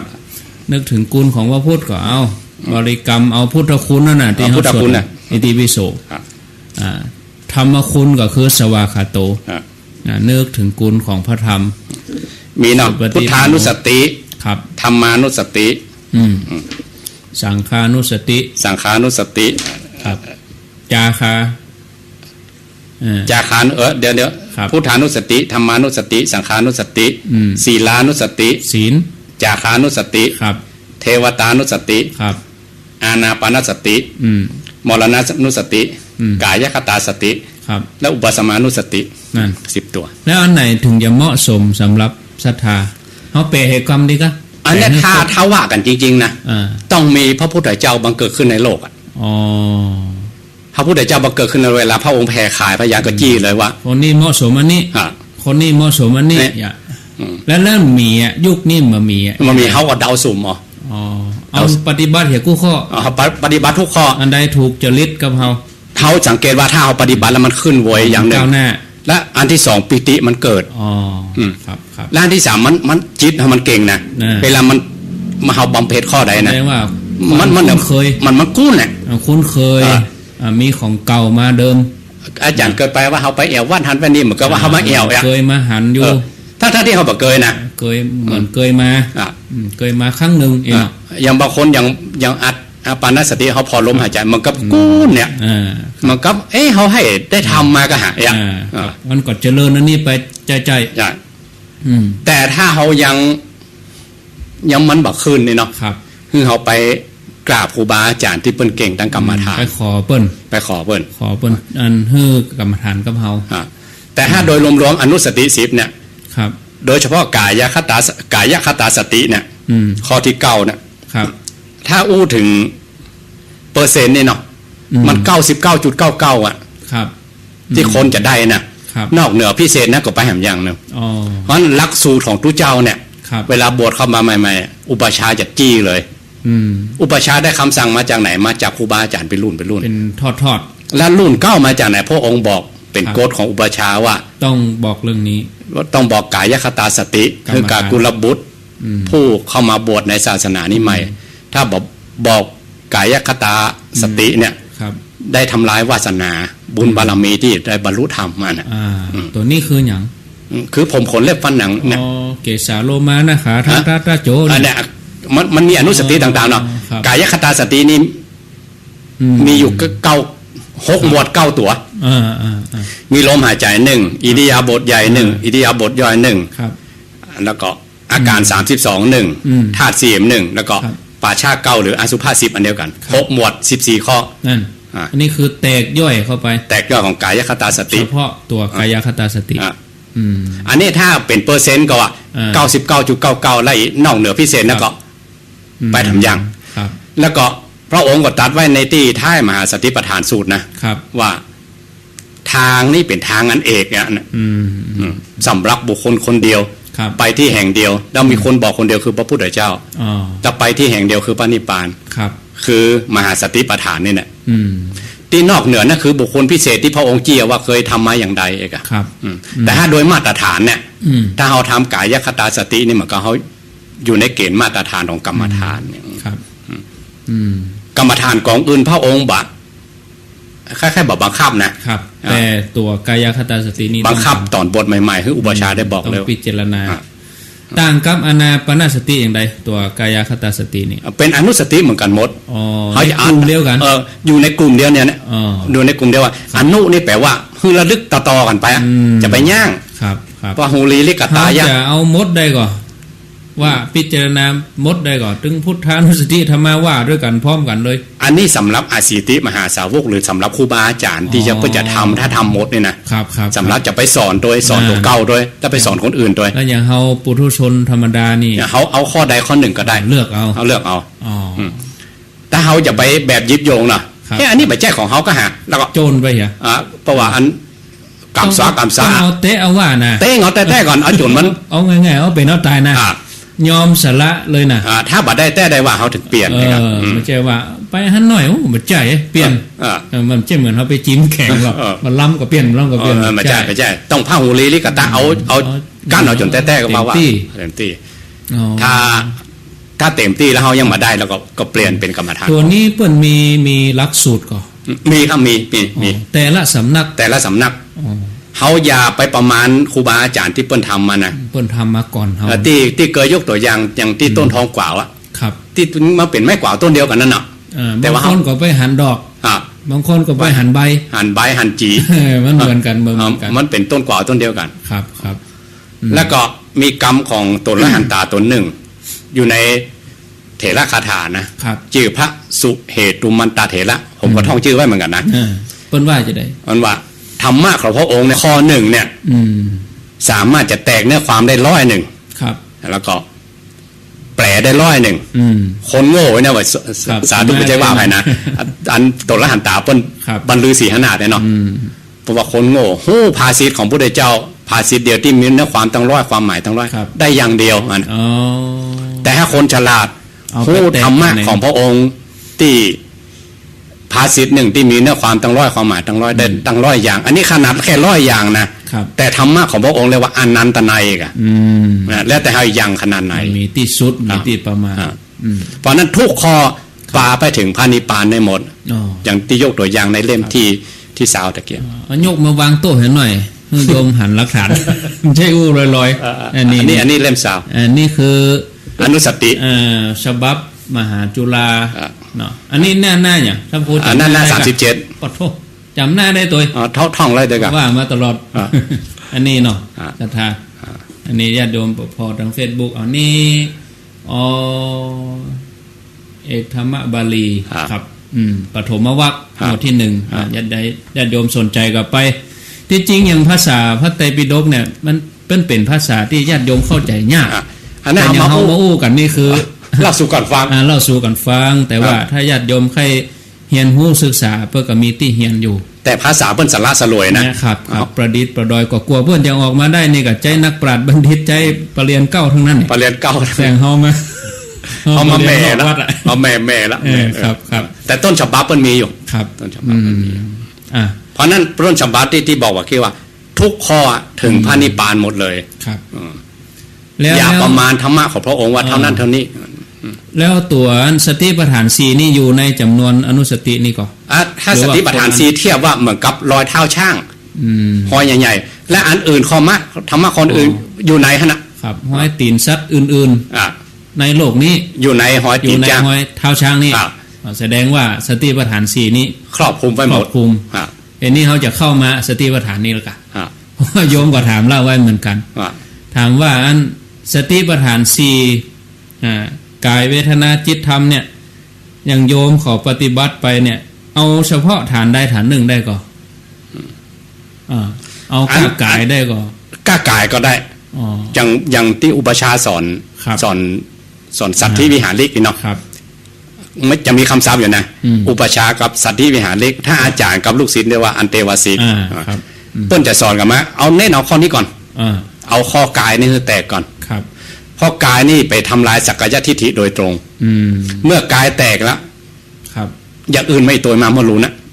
กำแพงมันโล่มอ่ะถ้าเอากายเอาบะแตกนี่มันเหมือนกับมันมีห่อเหนียวอยู่อ่ะมันยึดอยู่มันหุ้มไว้ครับมันห่อหุ้มไว้อยู่แล้วอย่างอื่นมันมาครับต้องทลายตัวนี้ก่อนต้องทลายตัวนี้ก่อนฉะนั้นต้องเริ่มปฏิบัติเอาฐานกายนี่ฐานกายก่อนธรรมะของพระองค์ลาดลุ่มไปตามลำดับกายนี่คือเฮาพิจารณาอย่างก็จะบอกที่กันอันมีอยู่6หมวด9อย่างครับ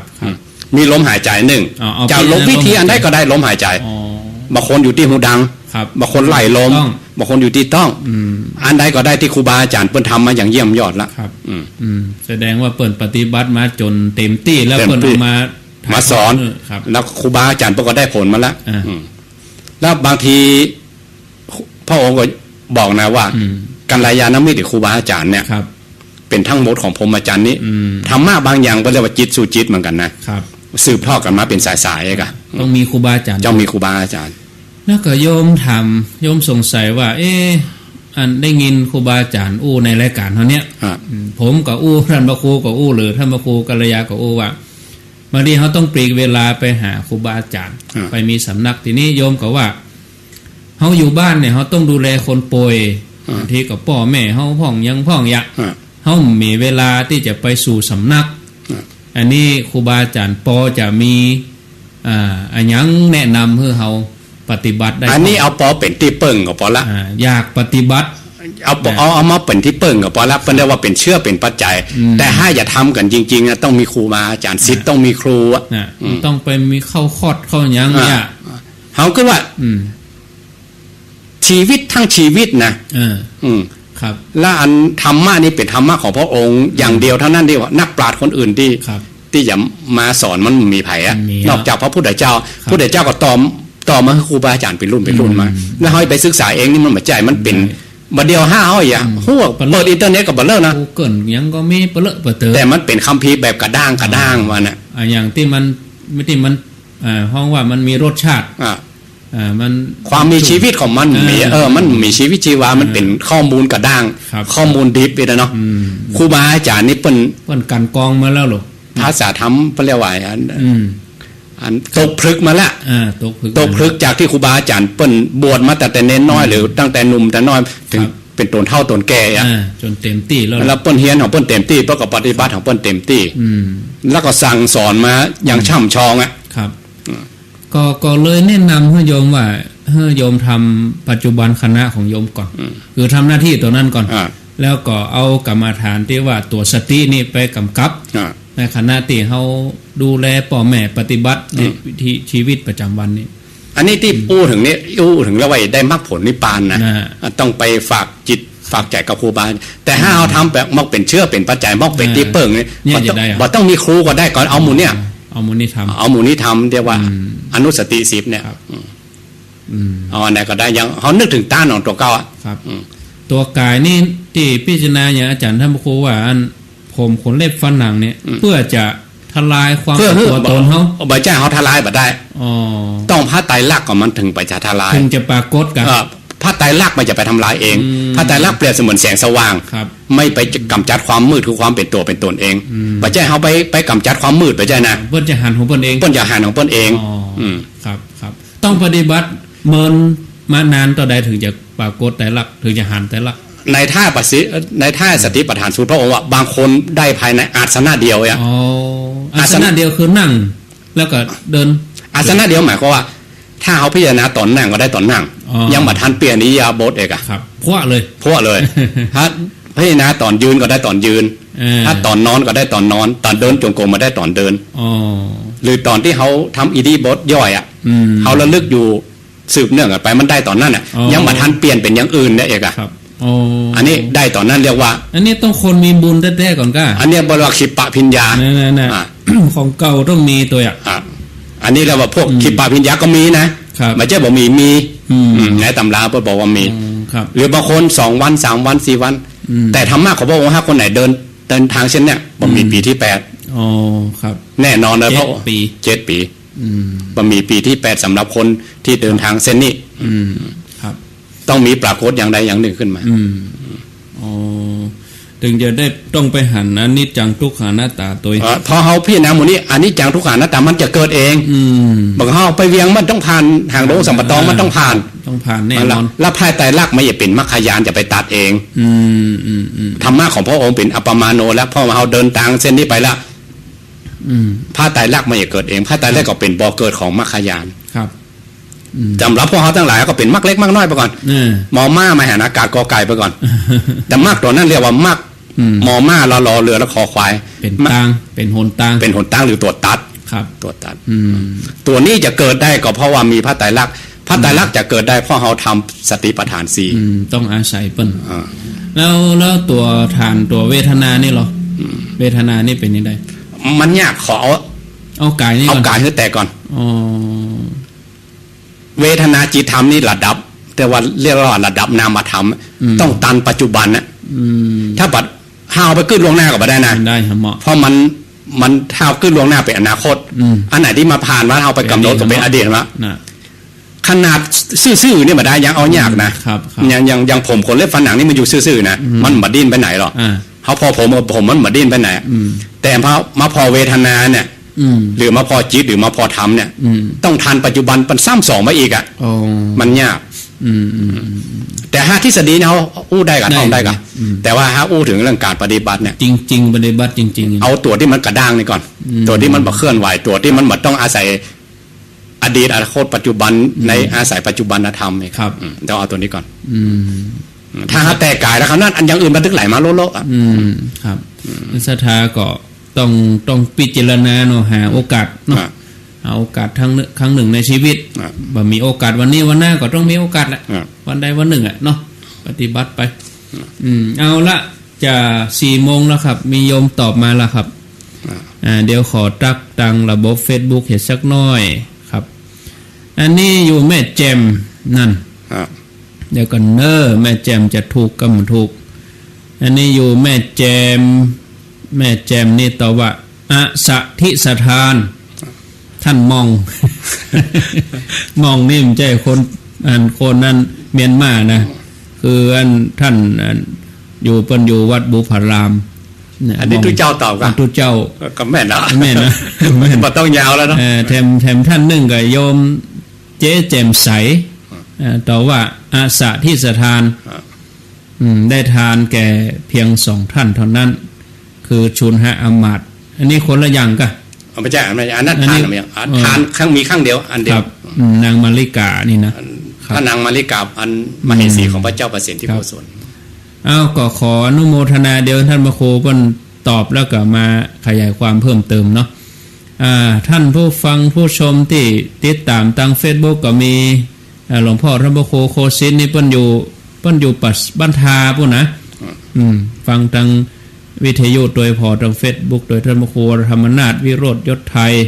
ท่านมหาบุญยมดาราจันทะเขตพระเดชพระคุณหลวงพ่อพระเดชพระคุณหลวงพ่อพระเทพโกศลขอกราบไว้สารหลวงพ่อหายจาก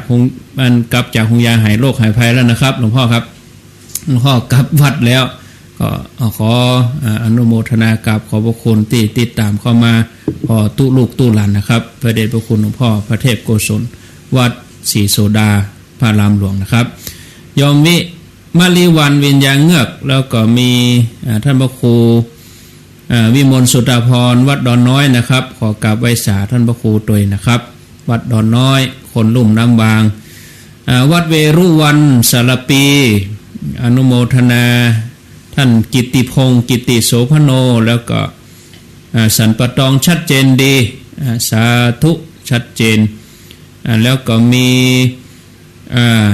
กุลพันธ์วิว9ชัดเจนดีอยู่หมู่บ้านกุลพันธ์วิวอยู่ตั้งเมืองน่านฟังชัดเจนดีอนุโมทนาสาธุหลายคนหลายท่านเนาะที่เข้ามาใหม่นี่ก็ขออนุโมทนาสาธุมีตึงพระคุณเจ้าแล้วก็มีตึงโยมตยก็ขออนุโมทนาต่อไปเฮาก็จะได้มา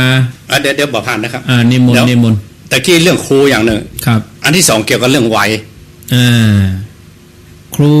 ต้องมีครูบาอาจารย์สองวัย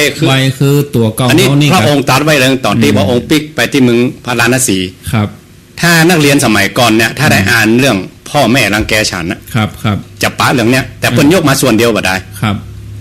พระองค์พร้อมโดยพระอานนท์พร้อมโดยสาวกต่างหลายไปบิณฑบาตไปปะ2คนตายายเท่าขอทานอยู่ปากประตูกรุงปาราณสีครับพระองค์ก็แย้มพระโอษฐ์มันเนี่ยโอ้คน2คนนี่ยังได้นี่พระอานนท์หันนะเปิ้นบัดใสเนาะเปิ้นมาถามด้วยนะเขาปิกไปวัดไปถามพระองค์แย้มพระโอษฐ์นี่หยังไงเนาะเขาถามพระอานนท์ว่าสุมาเด้อเฮาอู้เป็นภาษาเล่าสู่กันฟังเนาะครับหัน2คนตายายนั่นว่าพระอานนท์ก็หันนะแล้วเป็นเหตุได้ถึงพระองค์ถึงแย้มพระโอษฐ์ครับพระองค์บอกว่า2คนตายายเนี่ยเป็นลูกเศรษฐีแต่ว่าพ่อแม่ประสั่งมาสอนเรื่องทำมาหากินนี่ก็นั่นที่ว่าพ่อแม่รังแกฉันเลยมาตบเนี่ยร้อยถ้าได้กินถ้าได้ก็ดึงมาเสี่ยงเอกครับเสีย2คนเนี่ยมันมั่วเอาใบยามุกทุกคอเอาหมดเอกท้ายมาแล้วก็เป็นคนทุกคนเนี่ยมาขอทานเนาะดำเนินชีวิตประมาทพระองค์บอกว่าถ้าเขาทำมาหากินแต่หนุ่มแต่น้อยน่ะจะเป็นเศรษฐีที่1ของกรุงปาราณสีนี่ครับถ้าหูตัวหมอกจะว่าใกล้ว่ายังแบบกลางคนเด้อใกล้ว่าใบนมอยู่จะเป็นที่เศรษฐีที่2เนาะถ้าใกล้จะเท่าแล้วหมอกสมังเคิ่มเนี่ยเนาะจะเป็นเศรษฐีที่3ครับแต่นี้เขาทำลายประโยชน์ในโลกกันแล้วเพราะว่ามันเท่าลำไปเอามาได้แล้วถ้า2คนนี้บวชมาน้อยเนี่ยผัวได้เป็นอรหันตาเมียได้เป็นพระอนาคามีถ้าบวชใกล้จะไว้กลางคนผัวได้เป็นพระอนาคามีเมียได้เป็นพระสกิทาคามีถ้าบวชใกล้จะเท่าเนี่ยผัวได้เป็นพระสกิทาคามีเมียได้เป็นพระโสดาบันแต่เดี๋ยวนี้เท่าเกินไปที่ประพฤติล้ำไปแล้ว2คนนี้ได้ทำลายประโยชน์ทั้ง2ทางได้ละทั้งทางโลกทั้งทางธรรมเพราะว่าเท่าเกินโหดบ่ได้แล้วอุปกรณ์มันลุไปแล้วได้เนี่ยใดนี่เนี่ยใดก็ไม่อย่างแล้วก็จะมาอยู่ไปเท่าจานนี่ถือว่าเสียจานเกิดไปเลยอยู่ไปเท่าแก่ไปเท่าเขาเนี่ยพระองค์ถึงแย้มพระโอษฐ์บอกพระปานนท์เนี่ยว่ามันเท่าเกินไปแล้วครับแต่ถ้าเขาทำเมื่อหนุ่มเมื่อน้อยนะเมื่อเท่าไม่เท่าไปนะกระจ่างว่ามันมีข้อมูลมาเก็บไว้เรียบร้อยละมันมีเหตุมีปัจจัยอยู่หั่นแล้วเนาะอันนี้ขัดใจฟังเอาตอนที่วัยเขาจะมาเท่าเหมือนกันวัยนี่นะอายุสังขารในบางทีก็เป็นส่วนสำคัญนะบางทีก็มีกระใจอย่างอาจารย์เอามันต้องนักต้องหนาเขาจัดทัวร์บุญไปนะโอ้เท่าแก่แล้วอย่างถึงนึกถึงประเดี๋ยวนี้เฮ้ยเฮาดีละที่เฮาตัดสินใจไปคราวนั้นทำคราวนั้นอย่างแต่ถ้าเอาไปแล้วพออาจารย์โจได้ไปมาแล้วหรอนึกภาพออกยังมาเดียวเปิ้นกำลังขึ้นเขาคิดจะกูดกันมั้งเหรอคิดจะกูดเพราะนึกว่าเขาคิดจูได้ไปมาแล้วดอยอย่างอันเป็นนี้ไปมาแล้วนี่การประพฤติธรรมของพระพุทธองค์เหมือนกันก็อย่างเดียวกันพอเท่าแก่มาแล้วพอคนนั้นคนนี้มาบอกกองมาใจเลยมันนึกได้เลยใจเป็นอัตโนมัติเครื่องอัตโนมัติมันติดแล้วมันต้องไปเต้งเอาเรื่องกายมันมีแล้วมันได้แล้วทันทีมันได้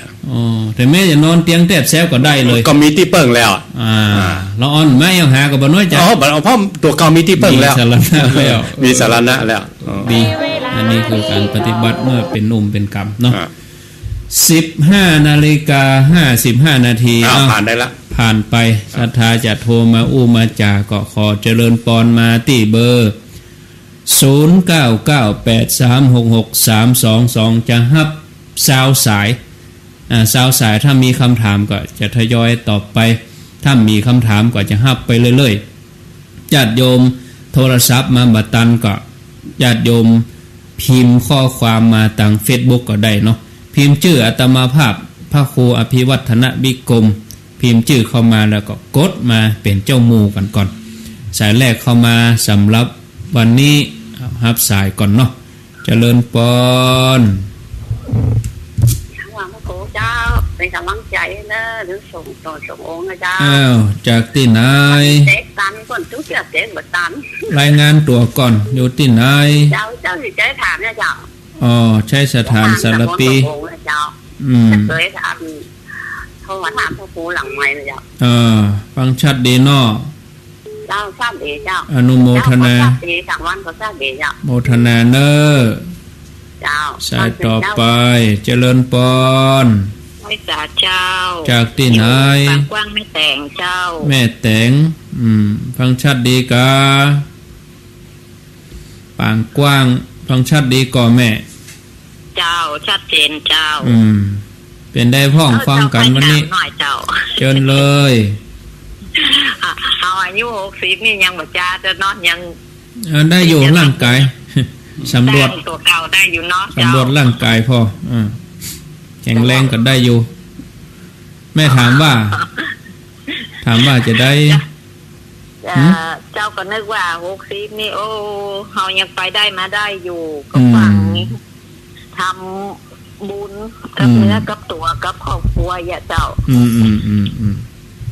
ยังได้อยู่เจ้าก็เขาก็ต้องสำรวจตัวเก่าเขากะเขาหลังเขา60เขายังแข็งแรงดีอยู่ก่อเขายังพอไปได้อยู่ก่ออันนี้ก็คือบ่ใส่เกินไปเนาะเจ้าดีละโมทนาเนอเจ้าเป็นกำลังใจเจ้าเจริญปอน0998366322เจริญปอนติดแล้วเจ้าจากที่ไหนราชการเจ้าจากดังใดจากบันทิละพูนเจ้าบันทิฟังชัดดีกาฟังชัดดีเจ้าชัดเจนดีแม่อายุเท่าใดอยากจะถามทางครอบครัวว่ามาอันก่อนเฮาจะเข้านอนเฮาไหวอันพุทธานุสติธรรมานุสติสังฆานุสติแล้วก็อิติปิโสกินจบดีก่อนแล้วก็ดีนะกะไหวมาเมินล่ะเจ้าไหวมาเมินนะเจ้าอายุเท่าใดก็อายุได้70ปลายนะเจ้าดีแล้วกะไหวมาตลอดก็ดีโมทนาเนอสาธุดีแหละบอกไหวน่ะดีเจริญปอนสายที่4ไปซาเจ้าจากที่ไหนจากบันทิเจ้าบันทินี่มา2สายซ่อนนะเนาะบันทิฟังชัดดีก่อเจ้าฟังชัดดีเจ้า96นี่นะมีคำถามก่อแม่บ่มีเจ้าอายุเท่าใดอายุอายุเท่าใดอายุ65เจ้า65เนาะ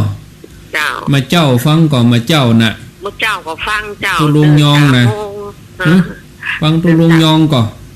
เจ้าตุลุงยองมาเจ้าตุลุงยองอ่ะคนยองฟังไปฟังไผอ่ะเนาะนั่นกะต้องฟังคนยองเหมือนกันเนาะยองเหมือนกันแน่มูลดีนะเนาะหลากหลายดีตูยองอ่ะมูลดีฟังตูยองอ่ะนะยินดีเนอะโมทนา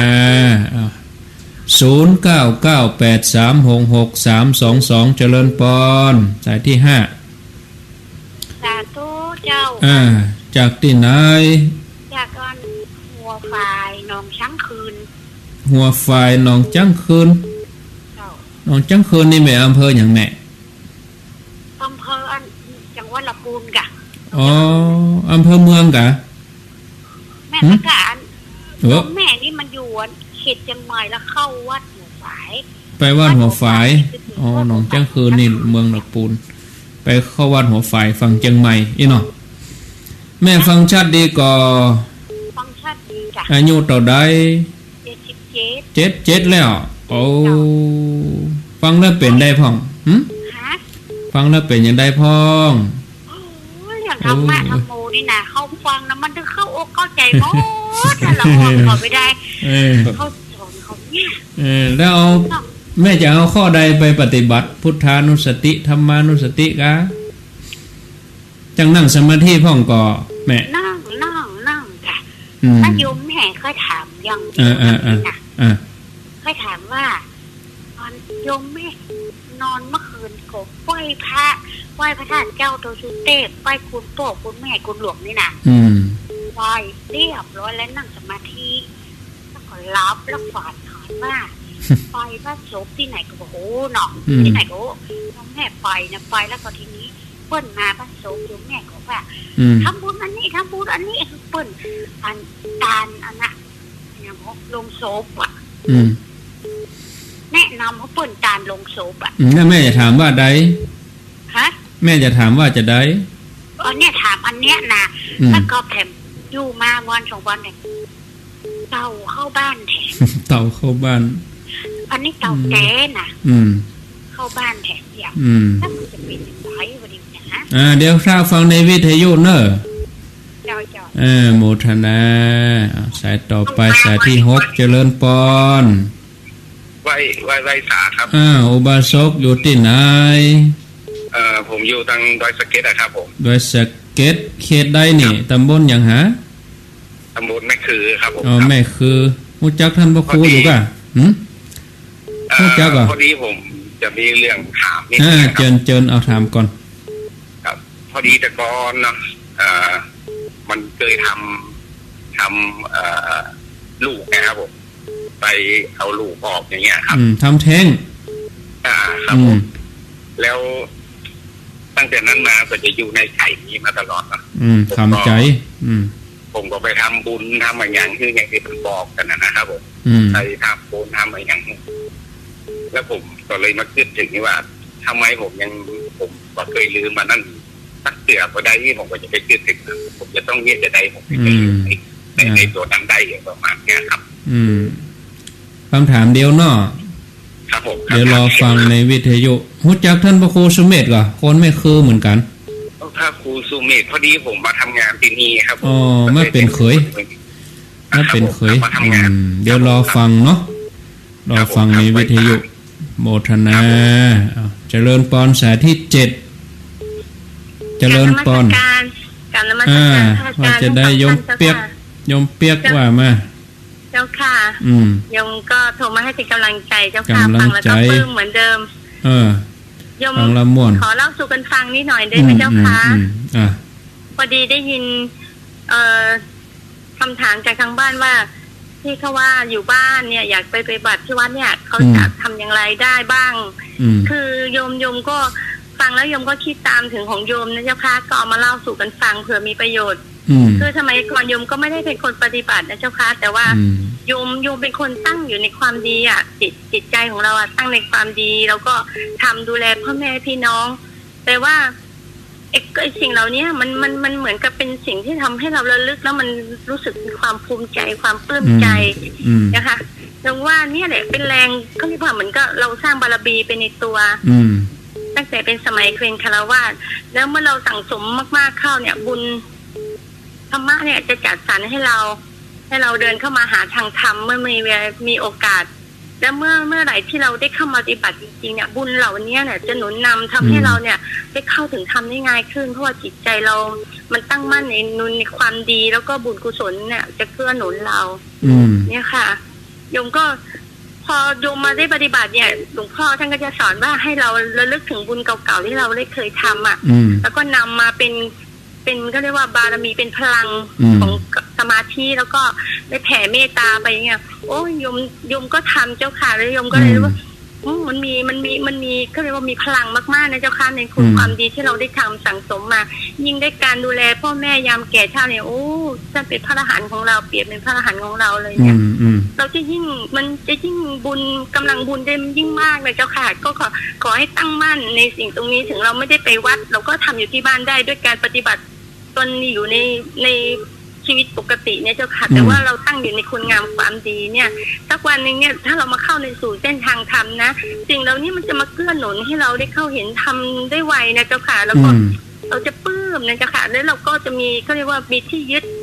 ดก็คือคุณงามความดีของเราเนี่ยแหละเป็นที่ยึดที่เหนี่ยว แล้วก็ทำให้เราเรียกเข้าถึงธรรมได้ไวโยมก็เป็นกำลังใจให้เจ้าค่ะโยมกำลังฝึกกันฟังอนุโมทนานะเจ้าค่ะกับพระอาจารย์ทั้งสองท่านเจ้าค่ะ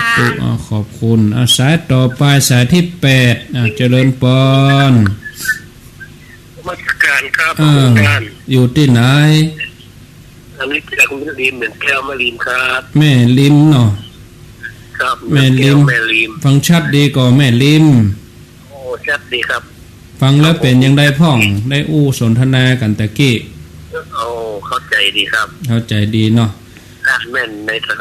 ธรรมในใจนะครับอายุเท่าใดปออกผม60ครับ60พอดีได้ปฏิบัติอย่างยังได้พ่องก่อนในชีวิตประจำวันไม่ได้อย่างครับอยู่ไม่ได้ครับไม่ได้ไม่ได้มาถึงอย่างครับหาโอกาสครับไม่ปัญหาแค่ถามจนเลยครูนะครับว่าช่วงใดเดี๋ยวใหม่เอาใหม่โทรศัพท์บัตรชัดเอาหันกำช่วงต้นปีก่อนนะครับผมนอนเวลานอนหงายนะ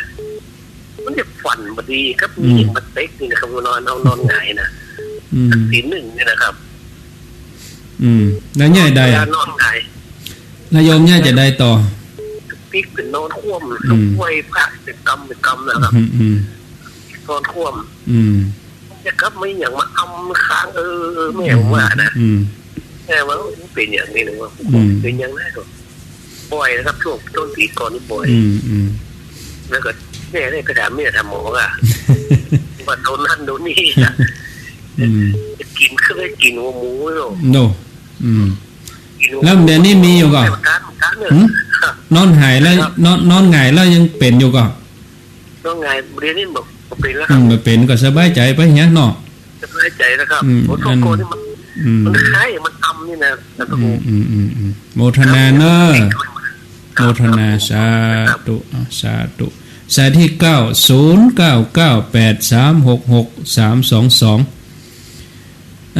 มีเข้ามาเนอะศรัทธาญาติโยมท่านทั้งหลาย0998366322เขาฮักซับซิบสายบ่ครับเดี๋ยวมีคำถามเนาะครับอันนี้โยมจะยังใดโยมว่าแผ่นดินไหวอย่างแหงมันมีเหตุเกิดที่ไหนโยมพิมพ์ข้อความเข้ามาแผ่นดินไหวเรื่องอย่างเรื่องคำถามก็ว่าเรื่องคำตอบก็ว่าแผ่นดินไหวแต่มันต้องมีที่มาที่ไปกะจะยกข้อความมาได้นี่โมโหเนาะเจริญปอนสายที่9สายที่9เจริญปอนประเดี๋ยวนี้แผ่นดินไหวแผ่นดินไหวก็ประเดี๋ยวนี้นะไหวที่ไหนยะแม่อยู่บันที่น่ะอำเภอบันที่น่ะคนบ้านไทโมงอ่ะแม่อำพรน่ะจำได้ก็วันแล้วไหวที่บ้านไอ้แม่ก็เขาขอมพูดเรื่องนี้อยู่ในห้องนี่